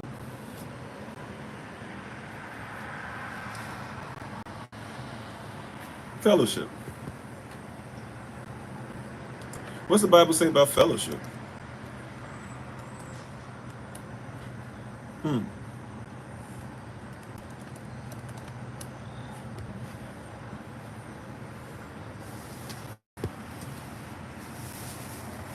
Right? I mean, there's a whole bunch of verses on fellowship.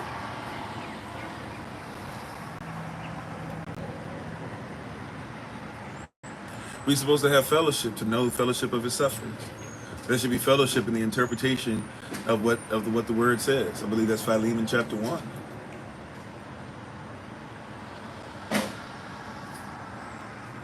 We're supposed to give each other the right hand of fellowship. That's an actual scripture. You know how you used to do in your church and stuff? Somebody joins and you give them the right hand of fellowship? That's a scripture. That's a cultural thing. The right hand, the lawful hand of fellowship. We don't know exactly what that looked like, but it probably was something very similar to this person comes in, we have a greeting that we do with the right hand. We make sure that we say some kind of greeting in shalom, and then there's some scripture that's probably given, and then from this point on, everybody gives the right hand of fellowship.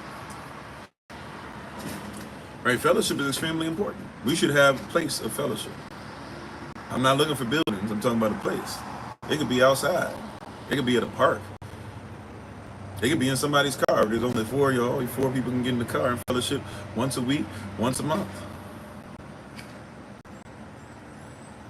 But if we're not careful too, the Bible says that there's some that fellowship with devils.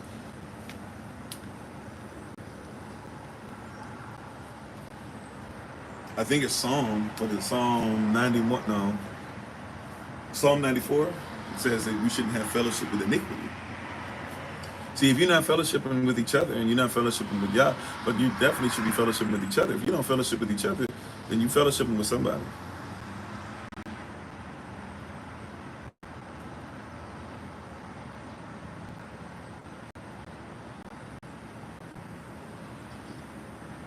Matter of fact, I believe there's a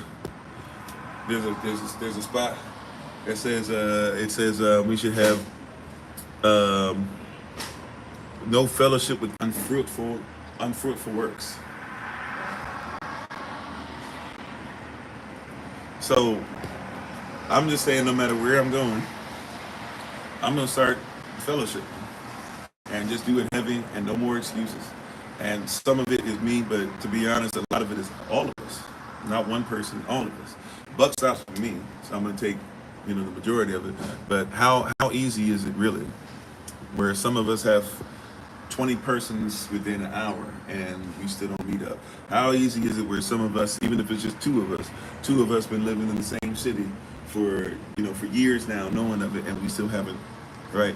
How easy is it for us to just be like, by the way, men, we're gonna do something for the men, and I don't care if, like I said, I don't care if it's just myself and one other brother that shows up, but we're gonna have a men's meeting. It's gonna be in Chicago. We've been talking about it, even if I haven't given a place for it. We've been talking about it for half a year, at least, and we've been talking about it really since last year. But I know we've been talking about it for at least half a year. Right? At this point, it's about making it happen. That's part of it, is like keeping it. It doesn't have to be in a particular building, right? It doesn't even have to be the same spot necessarily, because even if you look at the Bible, what is it? The apostle used to take the offerings and stuff that were given, and they used to have them outside. And they would give it to persons, and they would say, hey, what do you need? What do you need? What do you need? What do you need? It was about coming together. And they had made an agreement that everything that everybody made would be brought to the table, and then we would have everybody's stuff be put in the pot, and then we would start taking care of everyone. So yeah, at some point, right now we're working on the land and getting that stuff together, but also too, we got to get ourselves ready for even the land. Right? How you doing, Prophet Young? Right? Like you got to start. Prayerfully I will work that out, but we have to at least start getting in the habit. We got to get in the habit of phone calls. We got to get in the habit of at least text.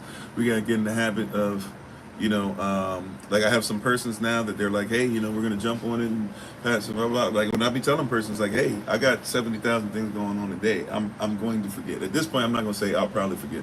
Y'all know me enough to know I'm going to forget. All right. I got ADHD. It works for me sometimes. Sometimes it doesn't work so well, right? It helps me to be able to figure out 7,000 things going on at the same time, but hey, I'll forget 7,001. You know what I'm saying?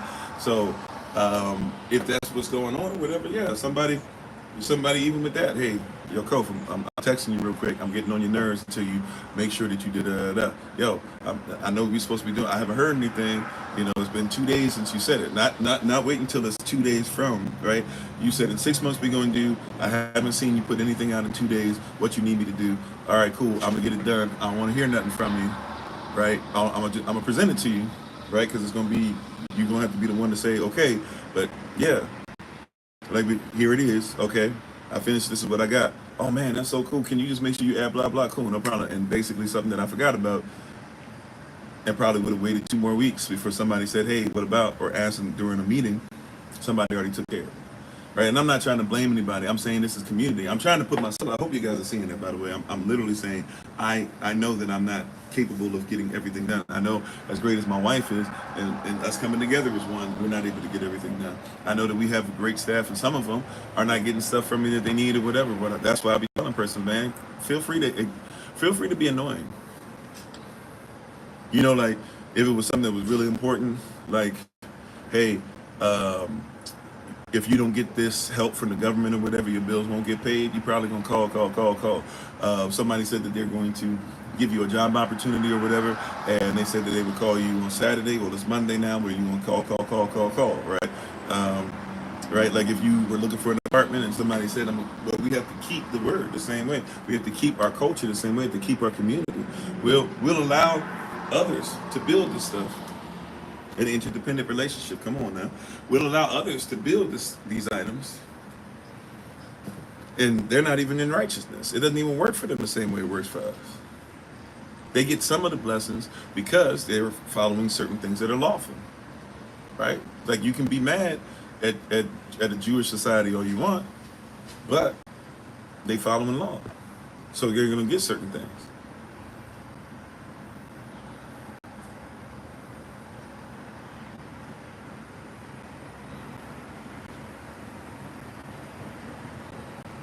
You said you only want to fellowship with Israel only on feast days as commanded, because Israel too. I don't know about. Well, I'm not sure. I am quitting. That's if the mindset on that, and I know, and I'm not coming at you the wrong way. I think what you're saying is that you think we're only supposed to come together as Israel for feast days. But the problem with that is if that's what you're saying, I'm not sure if that's what you're saying. But the problem with that is that if you look at it culturally, once again, if you just look at the Bible. When you're talking about Leviticus, everybody's living together. You're talking about even after Leviticus, if you're talking about in the land of Canaan, everybody's living together. So There was no separation. Like, we always lived together. We just made sure no matter what, we came together. And if somebody lived far, far away now, then they might even make their way all the way back to Israel, or they might live with others who have scattered as well. But there was a community. So when we came together, like for, there was a community that came together, right? As a community, we lived together. I've talked about this dream several times, so forgive me talking about it again. But since I was a little child, I've had dreams of, I would wake up and I didn't realize when I was a child where it was until like partway through the dream. But I woke up in a tent, came outside, and was looking at stuff, looking at the way everybody was dressed, and I realized, oh, this is Israel. And we were in the wilderness, and I couldn't see his face, but I recognized there was a guy patting me on the head, talking to me, and it was Moses, right, on Mashach, or as many people say, Moshe, right, Musa, etc. But it was Moses. And so, I realized then, oh, wow, Moses, I would have known him. Like, he would have known my name possibly, because he lived in the same society, the same community that I did. You see what I'm saying? Like, it would have been, we would have had, we would have had fellowship like that. So, fellowship is extremely important. Culture is extremely important. As much as is physically possible, we have to start getting to a place of meeting up, right? And it doesn't have to always look like a service. Like I said, I mean, it can be our children, and there's some of your children that I've dropped the ball with this as well. But it could be something as simple as our children need to play together. Like, let's meet up and let's, you can just bring the children to the house, and if you don't trust your children being over somebody's house, fine, come over to the house, just relax. We'll sit there, we'll shoot the breeze. Even if you got to do business, I got to do business, whatever, we'll do it on our laptop or on our phones or whatever, let the children go and play. Like, that's fellowship. You see? And the same thing you say to your child, when your child hears and they go, oh, somebody else's parent is saying, don't say this, don't curse, keep yourself like this, do these things. Right? You said Israel, you're around, they're too proud, and they think they know it all. It's hard. Yeah, I get that. But that might be because they're not Israel. Not all Israel is Israel, or it could be something that needs to be taught, for certain. But that's why our goal is to not just make this virtual, make it reality.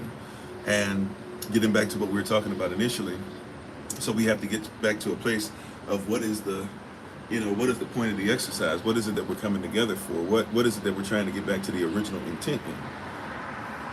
Right? What is the original intent? When the Bible says, like, for example, when the Bible talks about Passover, what was the original intent? Right? Even when it tells us, when we do this from now on, what is the original intent? The original intent of Passover is to help us to recall that we came out of bondage, right? That we came out of Mitzrayim, that we were able to leave with items, by the way. It's not just enough to come out. Yahweh, when he brings you out, he says, I'm going to bring you out with items, right? When the temple was rebuilt, sit back with items, right? When we left Kemet, they said, take the jewelry, take the gold, take the livestock. We left and we ate in haste because it was time for us to become a nation. And when you become a nation, you also are going to have provision. So what are we going to do with the provision? See, because now let's have honest dialogue. We have too much money not to have. I know we've always been taught we have so little because we don't think about money being used for community. We don't think about clothes for community. Some of us are, right? But I'm just saying, we oftentimes don't. And I just said, if I have my last 20, I know, but guess what? If I have my last 20, it's still gonna be tithed, right? Out of it. Or if I have some clothing, I'm gonna make sure the community gets it. Right? We just did outreach in the community for clothing drive and stuff on October 5th. But I'm going to make sure that I do these things. I want to make sure that I give. I don't have much, but if I can help somebody with a phone bill, I help them. I don't have much, but if I can make sure that I traveled up to see somebody, just to make sure that they're feeling better. I don't have much, But if we can send something overseas to be like, hey, we got SOC over there, they need some help. I don't have much, but there's somebody in another place overseas. Son was going through some stuff legally. I had to figure out what the laws were in their country. But hey, I know some things about, sovereignty, and I know how sovereignty works, and they have a Western law system where they're at. So let's try and figure it out, right? We like this is about stuff trying to bring together fellowship. It's one of the most important things. You're gonna find out how important this is when you begin to give. And I'm not just talking about only financially. I'm talking about your gift, your talent. Your community needs your gift more than everybody else does. And this is when we have a problem, right? If you and that means the community needs to recognize the gifts. So this is why I try to promote constantly. Like, our community needs Blessed Flame soap products and shea butter products more than anybody else. And if we recognize that, right, no matter if it's posted in 75 places, no matter if I'm constantly advertising it, or look, like, we need that. The second you realize it's a need and not a want. See, wants are the things we covet. Now, I hope this isn't going to sound, I hope somebody's not going to try to turn this into perverse racism. I'm just telling you how you build a nation. I'm doing this to Melissa, right? I'm sent to preach to the nation. I'm not sent to preach to the nations. Like, if the word hits the nations, that's great. But my focus is the nation, or those who will be grafted in. If you have a heart, if you have ears to hear, then this is for you. If not, it will sound parabolic, and it'll be a parable that you don't comprehend. That's okay. But this is not for everybody. So I recognize I'm not sent to everybody, right? I'm sent to those that want to live in kingdom sense and not common sense. So if we have, so in our community, this is how it should work, right? This is just how it should work. Once you get, I'm telling you, once you get this, you're gonna be surprised how you help to change lives. We think that we gotta change lives only by giving clothes. And look, we do this, giving clothes in the street. We only change lives by making sure somebody gets help with their bills. We only change lives. No. This is how you change lives. Simple stuff. Let's not even address building a storehouse. That would just be too simple. Literally having a storage unit where we just putting stuff together for a community, right? Or having a storage unit where we always have. Like that should just be, easiest, whatever. But we'll leave that alone. How you doing, Willie? Thanks for being part of the community. How about this? Just something as simple as, we don't get soap and we don't get shea butter unless it's hashtag SOC. And if we don't know what that means, contact somebody at SOC and figure it out. Literally, you change somebody's life. There's only 2 persons that I'm aware of right now. There could be more. I know there's some that know how to make it, but as far as I'm aware of, there's only 2 persons that are doing soap and body butters. Or, well, 1 person doing soap that I know. No, 2 people doing soap. I take that back. 1 person and 2 people doing body butters. 1 person not even, I don't know if they're even really SOC right now. So, I mean, really, we only got 1 person doing body butters. That means that anybody doing any kind of body butter, lotion, etc., we already know where we get it from. Period. It's that simple, right? And so if everybody were to be like, hey, we'll just make sure that we get body butter from this one source, watch, because this is what's going to happen. Then this person's going to have to do the orders, do all the stuff. They make everything from scratch anyways. And then once they get to a certain place and they have too many orders coming, guess what they're going to have to do? They're going to have to hire somebody else from SOC and say, hey, you don't even got to worry about having a job no more. I'll take you on. And even if you want to have a part-time, fine. But hey, I can give you 40,000, 50,000 a year. I'm making too much. There's too much orders. I can't do this. I don't want to go through some other platform. I don't want to go through somebody else. I want to hire you, right? Who in Baltimore? Who in DMV? Who's close enough who could travel to where I'm at? Can come over and, a couple times a week, help me to make sure we ain't gonna do nothing but take one day, a couple days, all day, be ready when you come. Might be a 12-hour day, but we gonna put in work. Right? As soon as that happens, you've literally changed someone's life, and you've changed somebody else's life, because now that person says, you guys have made it so great that I can't do it on my own. It's a decision. Right? Now, I wish that I was the Most High. I'm giving you commandments because this is what he tells us to do, is that we're supposed to do business with each other first. It's a commandment, right? See what I'm saying? Like when it starts really hitting you, it's going to become different. It's going to hit different. But you know that's a commandment, right? Like we're not supposed to be doing business with everybody. We're only supposed to do business with each other. And they can call it discrimination, whatever you want. But that's who we're supposed to do business with. So first things first is that if I'm going to get it, I need to get it through you. Right? At some point, for example, if you're in the Carolinas and you're doing any kind of cakes, we have somebody that already does desserts already. I'm talking about world class. I'm not joking. I'm not saying, oh, they on the come up. I'm talking about already. The business that they do and the places that solicit their services, they're already up there. Right? They already making stuff on a level that will blow your mind. Like you can look at their TikTok and see this person is not your average person. Like this is a person like you ask them to make a cake, like the type of person you say, can you make a cake and make it look like anything? And they'll make it. You have that in North Carolina already, right?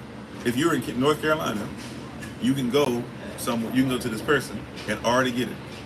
Or this person can deliver it or have somebody deliver it for you already. If everybody in North Carolina says, all our sweets and everything, we just gonna get it through one person. Right? And then if that person has that many orders, guess what they have to do now? They might have to hire somebody either to teach and help, or they might have to hire somebody to do deliveries. Oh, wait a minute, we have somebody who's trying to start doing deliveries and is looking at moving to North Carolina. Look at y'all.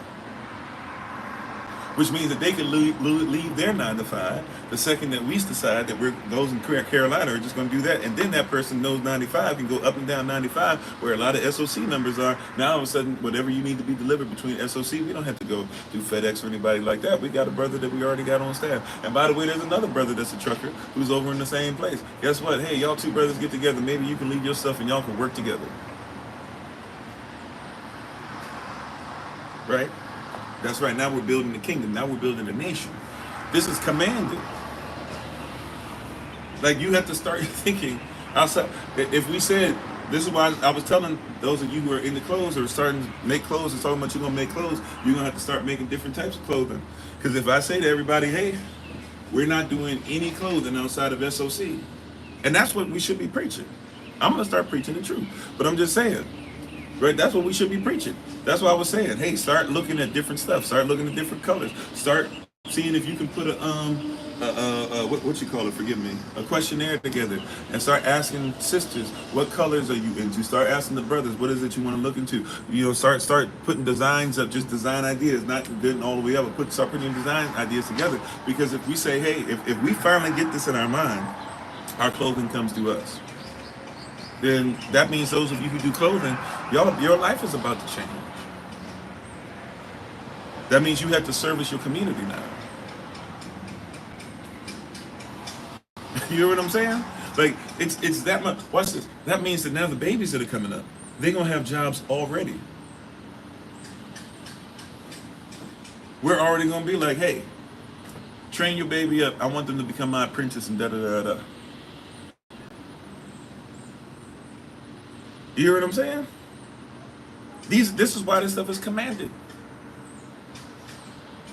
Train up a child in the way that they should go, so when they grow old, they will not depart from it. When you look at that verse, I believe that's Proverbs 22:6, but you got to look at the next verse with it, verse 7. It says, and make sure that they know not to be the lender, or that they are supposed to be the lender and not the borrower, because the lender is always subservient to the borrower. So those verses actually go like this: train up, right, or aim your child in a direction to make sure that they're financially taken care of, so that they'll always have money and they'll never have to borrow from anybody. They'll never be in a subservient position because they'll already have finances going together, and therefore they'll never be the lender, or they'll never be the borrower, but they'll always be the lender, and they'll never be a servant to anybody in this wicked system that would force them to be a servant for the rest of their existence.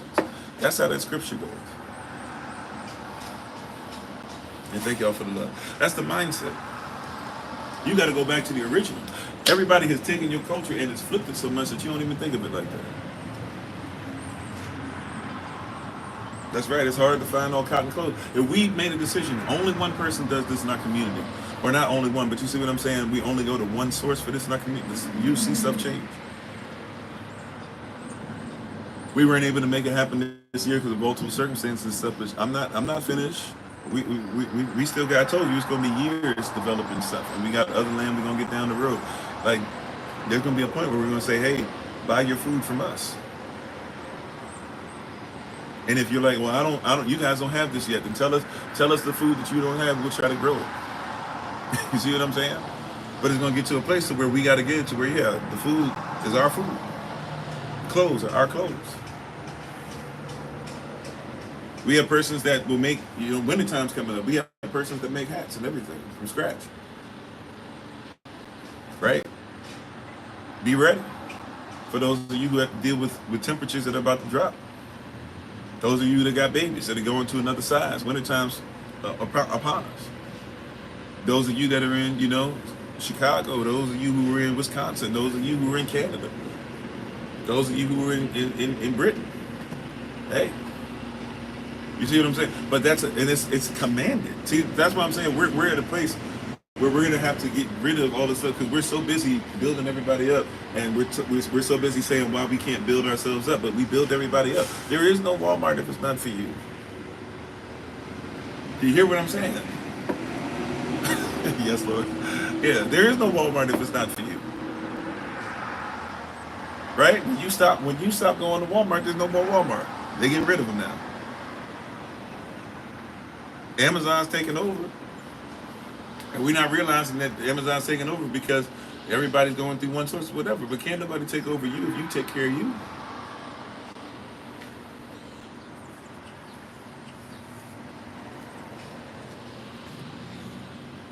Oh, there you go. There's a manufacturer in Africa who's looking to connect with a company in America. We were trying to get that off the ground a long time ago, so that might be something we can talk about, especially when you guys head over there for those 6 months coming up.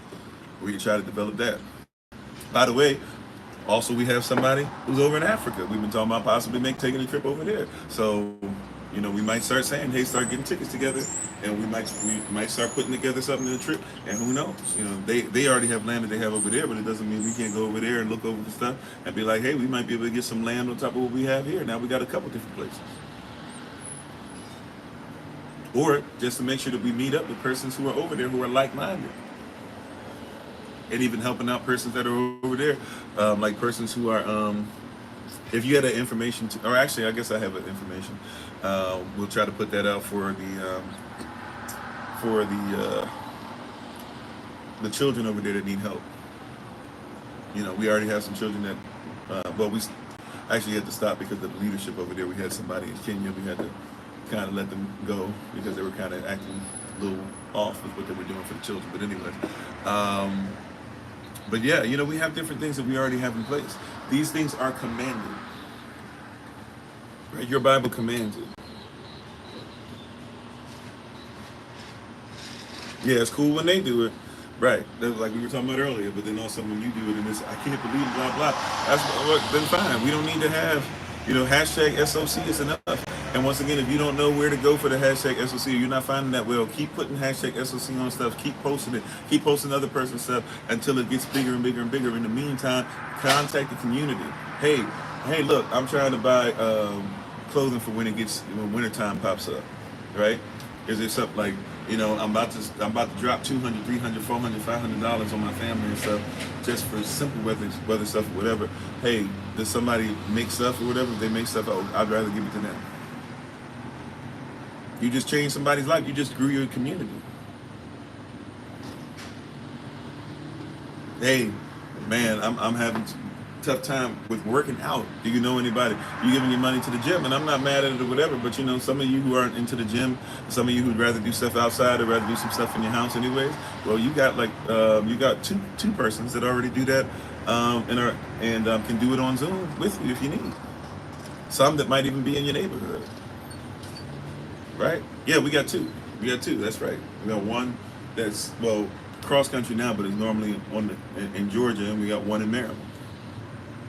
So you got two persons that we could literally say, hey, go to them.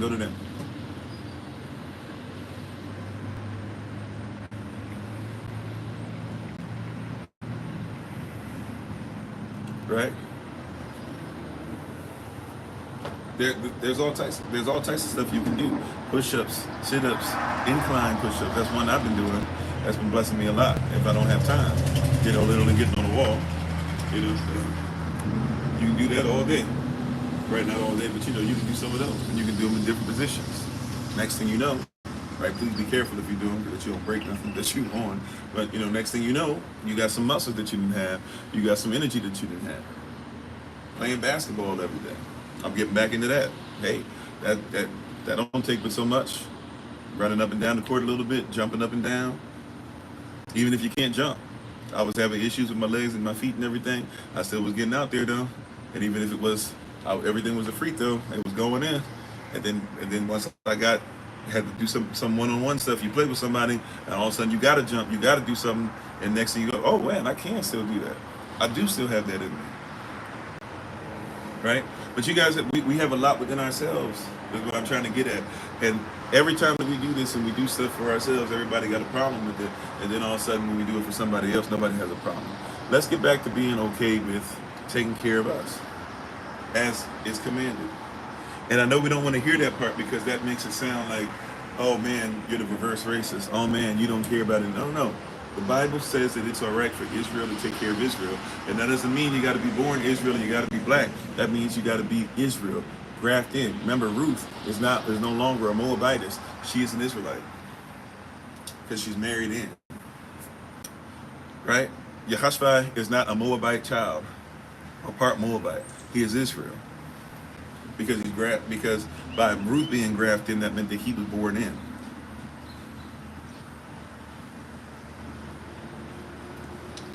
Right? It's okay for you to get back to being Israel and let Israel be the standard. That's why not all Israel is Israel. There's many persons born Israel, and I wouldn't call them Israel a day in my life. So Pastor Jamal Bryant is not Israel. He's Israel in the flesh, but he ain't Israel. Because he doesn't follow any laws or any commandments. And Brother Craig, I never said it exactly like this out in front of everybody. Brother Craig is not quote unquote quote black unquote. He's quote white unquote. But Brother Craig is more Israel than Pastor Jamal Bryant. You hear what I'm saying? Straight up, because at least he follows commandments. And he's respectful. And he asks questions about stuff before he does it. And he's trying to become a better person so that down the road he'll be better. You see what I'm saying? Right? So if anybody got beef with him, then you got beef with me, because at least he followed the commandments. I see you, beloved, those promises. Yeah, I'm just saying. And if you follow the commandments, which I know you do, and if you're doing things, the Bible says you'll be grafted in. And once you graft in, we're supposed to make sure that we teach you correctly, just like we would teach our own selves, our own children, our own family, and we would teach each other. And once you do those things, then you're no longer what you were. You were Israel. Right? So I'm not just talking about it, but I'm not saying Israel as far as just color within itself. Although I have no problem being able to say, yeah, like, you know, Israelites have color, obviously.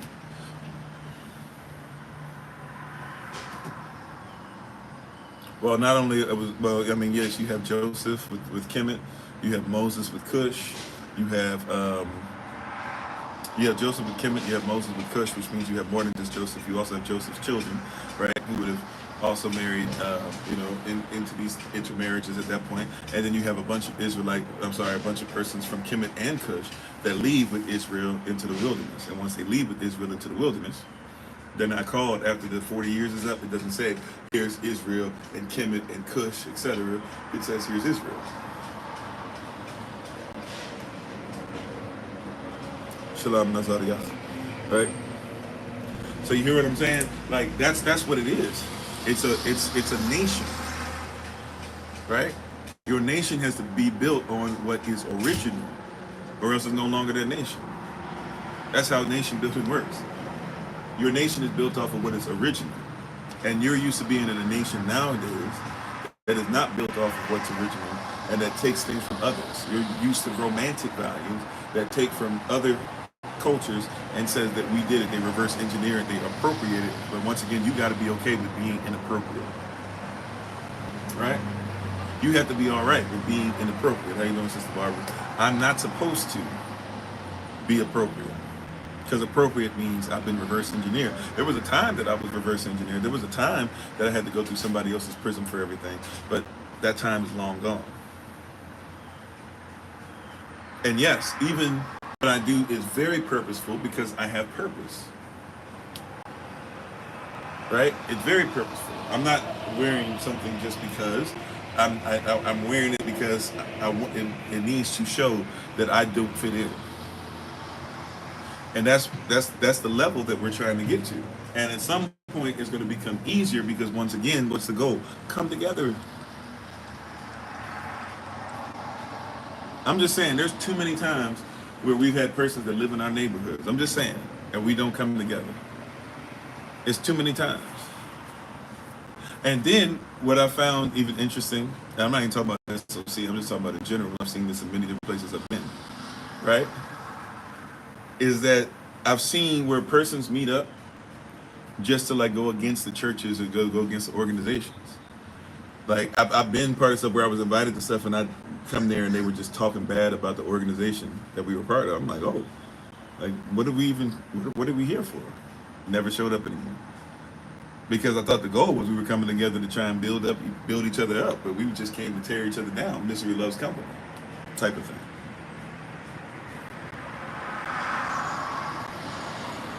So it gets to a place to where, what is even the point, the purpose? Like our purpose is to grow as a nation. Our purpose is to become family,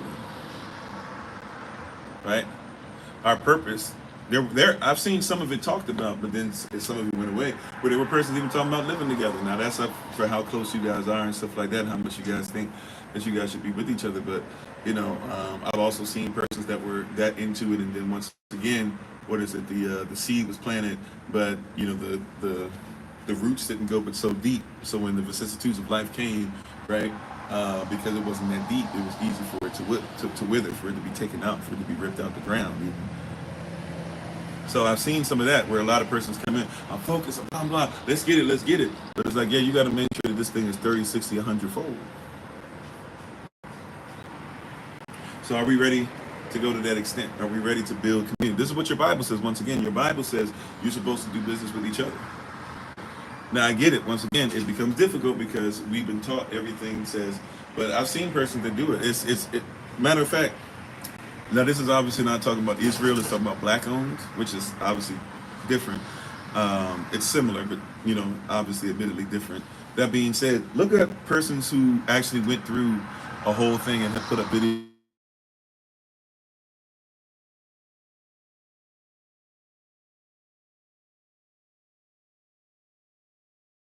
Be serious about it, you don't realize how much stuff you're really gonna have to work through. Like there's persons who would ride their bikes for miles to get to something that they wanted, but they wanted to make sure that they kept it black owned. Right now we have a lot of that infrastructure, and even if right now we can't mail it to ourselves, we can mail this stuff. Right, we can send it to each other. We have the infrastructure for herbs. We have the infrastructure set up for the CMOS. We have the infrastructure set up for food, right? We have infrastructure set up for shea butter, for jewelry, for matter of fact, several things of jewelry now, several things of shea butter. We have infrastructure set up for soap. And this is all organic. We have infrastructure set up for clothing that can be all cotton if necessary, if that's what you're looking for, right? We have infrastructure set up for tassels. We have infrastructure set up, for many different things. And it's commanded that we sow into each other. That's a command. That's part. And everybody keep talking about the law. That's part of the law. It's to sow into each other. Am I saying that you can't ever go to a restaurant again? No. Well, I'll say this. If you're going to restaurants all the time, you're going to fast food all the time, and you haven't sown into your brother or sister that's got food, that seems a little strange if you believe that you should be building a nation.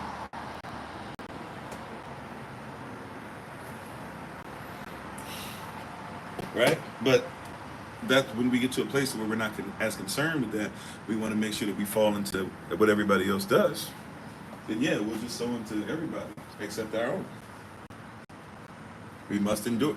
Come on, Sister Deborah, like we talked about earlier. If you're going to be saved, the same must endure. That's in your Bible.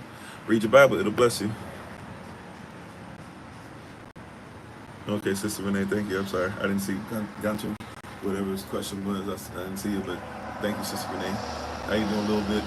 And thank you for the love. So these are just things that are there and that we should make sure that we recognize and realize. And by the way, this is what everybody does too, because peep game, right? Let's be honest about it. Cats in Philly are usually going to support cats in Philly, even if you don't mean to, because you live in Philly, right? Cats in the Bronx are going to support cats in the Bronx, even if you don't mean to, because you live in the Bronx, right? Cats in Oaktown are going to support cats in Oaktown, even if you don't mean to, because you live in Oaktown. You know what I'm saying? Cats in H-Town, same thing. Cats in Miami, same thing. Cats in the 404, same thing. You could be in the 808, same thing. Right? Whichever place you in, same thing. The cats in the 443, same thing. Right? Wherever you be, you support those that you live in. It's like when cats do the whole thing, and that's why you have to be careful as well, because the flip side is important as well. When they say black on black crime, ain't really no such thing. Now, obviously, if you want to say a black person did crime on a black person, well, yes, technically that happened. But if black people live in the same neighborhood and black people commit crime, then do the math. You know, they don't call it white on white crime, but it's the same thing. White people live in the neighborhood with white people and they commit crime. Like it's white people mean. Right? That's just statistics. So you have to be careful, because now if we're not careful, how you doing, Sister Beverly? Now if we're not careful, what happens is we might be doing according to the law of Yah.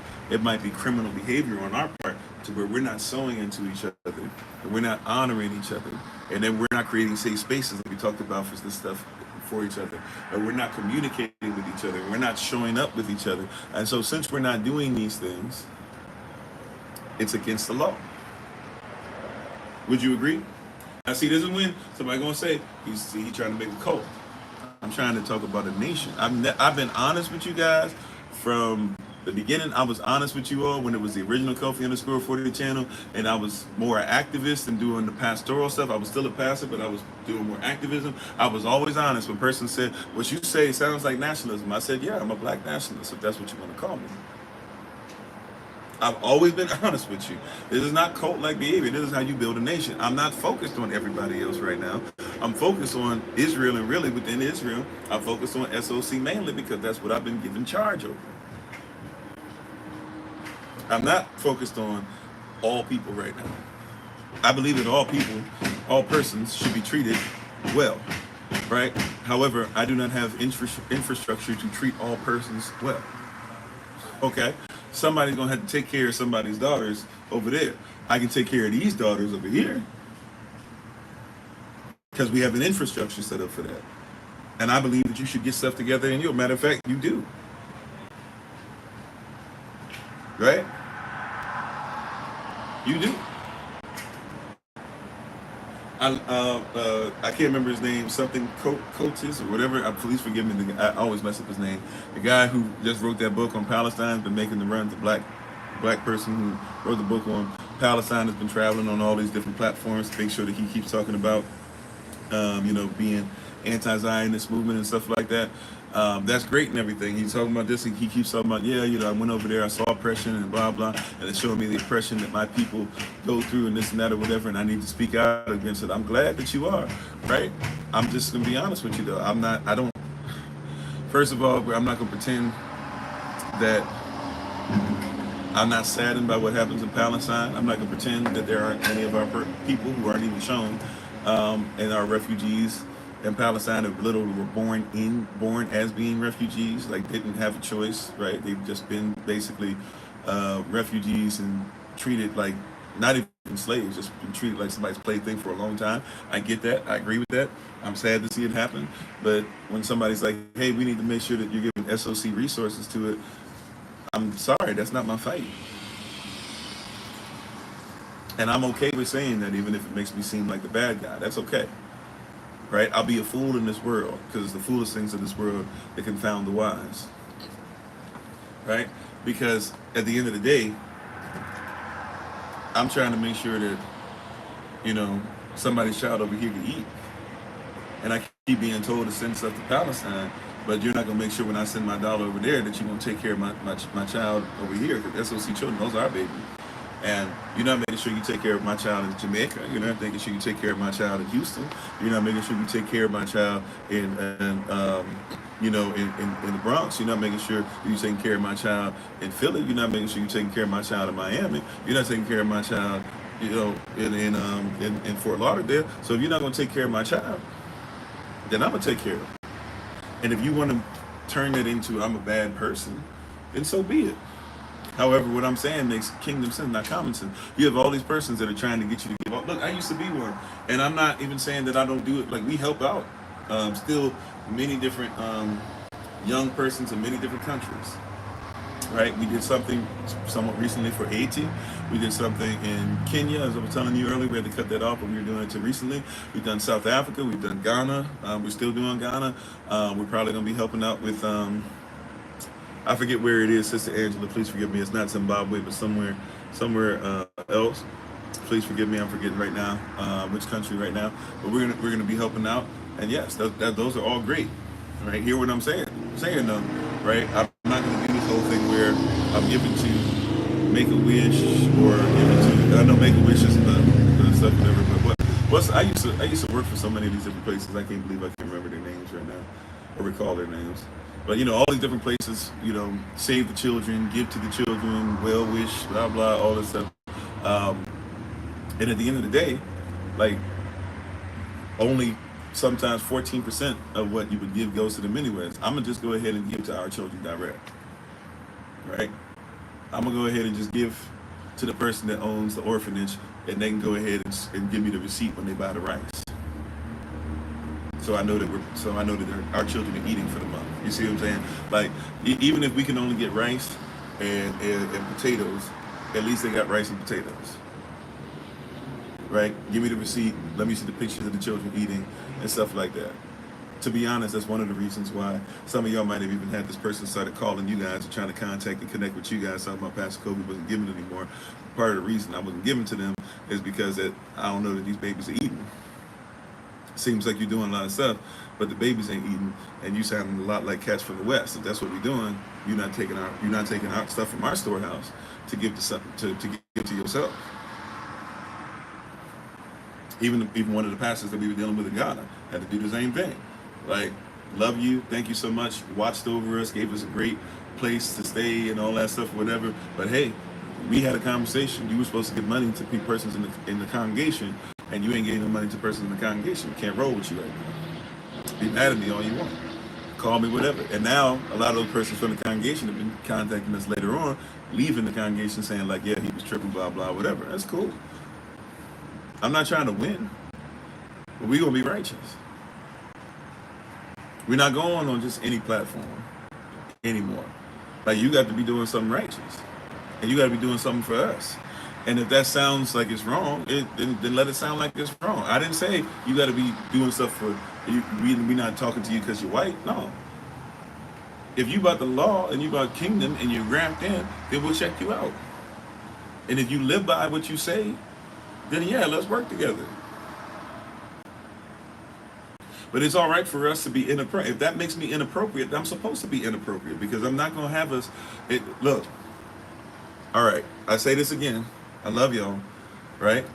I hope you believe I love you, right? Especially SOC. I love y'all. I need you to, I love you. I need you to know I love you with everything in me, with everything I can, right? I can't love everybody in the level you need to be loved because I'm one person. I'm not the Most High, but I love you. That also means I love you enough to make sure that you're not going to go ahead and fellowship with somebody who's not trying to make sure that they're righteous. I love you enough to make sure that I'm not just going to do something just to say we did it. I love you enough to make sure that if we fellowship with anybody, we're going to fellowship with those who are going to be righteous or at least are trying their best to change for the better, right?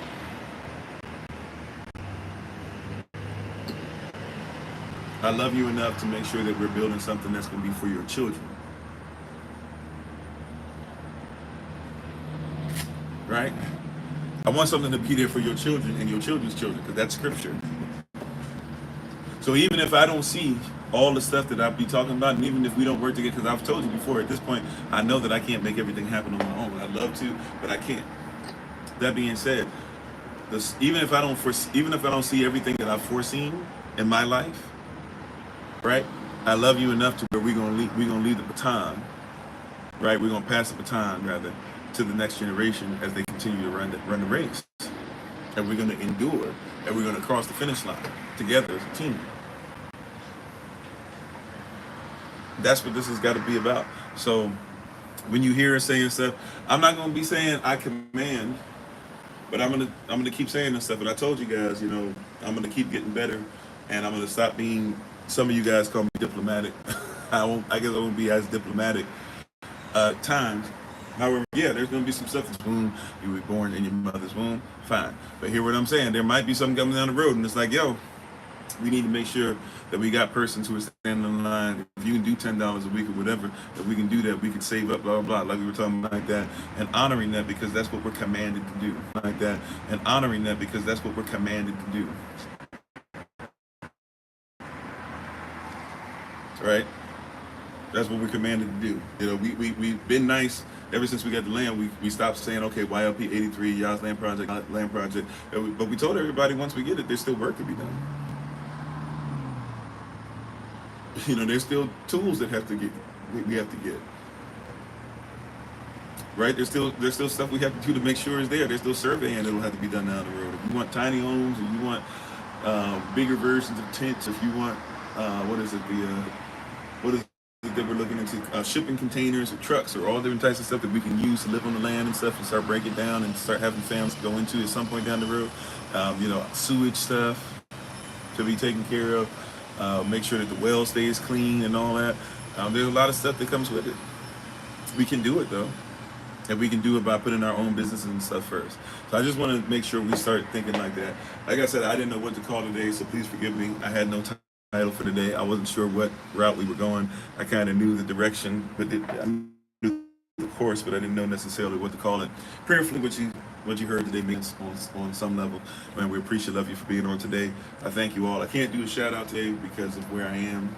I can't just play the music, so please forgive me for that. But we'll be back on tomorrow, and it'll probably be shorter because we got to get on the road. But we'll be in the same. Now that I know that the SIG works here, we'll be in the same place tomorrow. We'll also be on this evening as well. So thank you all. Love y'all. Thank you for the born day wishes. I tried to reach out to everybody that I could. If I missed you, please forgive me. We were sending out a lot of information this weekend and all throughout the days.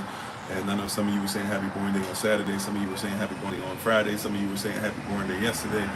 So I tried to go through as much as I could to make sure that I reached out to everybody one-on-one. But officially, let me just say to everybody, Tadah, at Yam Nasalav,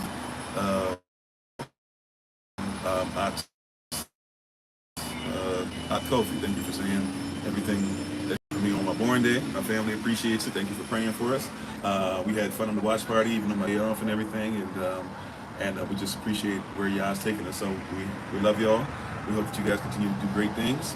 We're looking forward to seeing you guys very soon. October 12th, start looking for today. Start looking for different, we've been putting the newsletter and stuff out in different places as well, but start looking today for flyers for the Day of Atonement. That'll be October the 12th, this Saturday coming up, 6 o'clock p.m. Eastern New York time on Zoom. And if you're coming in person, it'll be in Atlanta, Georgia, or in the outskirts of Atlanta, Georgia, probably a Marietta area. I'm going to get you guys an address today. So you guys should start seeing that. So if you're in the Georgia area, we'd love to see you. Come on out, Day of Atonement. We're going to try and get a place with a canopy at the park, at one of the parks. So we will probably reserve it. And so if you are able to give a donation, especially if you're in Georgia and you plan on coming, if you're able to give a donation to help with reserving a place, we'll probably only have it for like a couple hours or something like that. But we'd love to have you guys come out and celebrate with us. We love y'all to life. So hopefully you enjoyed today. Thank you for being on once again. Tadaya Khasada We appreciate, love you, and we hope that you guys continue to take care. As always, this has been Pastor Kofi, Pastor Servant of Christ, where we are always changing lives one mind at a time. We give our honor and praise to the Most High. We give our praise and honor to my wife, the Honorable Amma, who lives a life to be honored. As always, check her out on TikTok, YouTube, the website, and Pinterest at Bloom and Flourish. Not A and D, but N, Bloom and Flourish. She is a healer, herbalist, chemist, and biologist by degree. Much love to you all. And remember, as always, that you are loved, you're necessary, you're majestic, you're fearfully, wonderfully made, and you, which is all of us working together, will be the reason why people who are in the system no longer have to be of it. See you later this evening. Also, too, don't forget, I'll try to put out, I guess, a Google Calendar invite for everybody. We'll be having, for this week, we'll be having every night at 9 o'clock p.m. Eastern New York time, we'll be doing like a community meeting. So no matter where you are in the world, if you want to come on 7 or 9 o'clock p.m. Eastern New York time, 9 o'clock p.m. Eastern New York time, no matter where you are in the world, feel free to come on and join us. Okay? Love you all to life. Thank you again. We'll see you guys tonight. And on Kofi and His Girl 42, 8 o'clock p.m. Eastern New York time, we'll have a quick community meeting for everybody, 9 o'clock p.m. Eastern New York time. And those of you who are going to Feast of Tabernacles, I'll be trying to reach out to you guys very soon. All right. Shalom, family. Take care.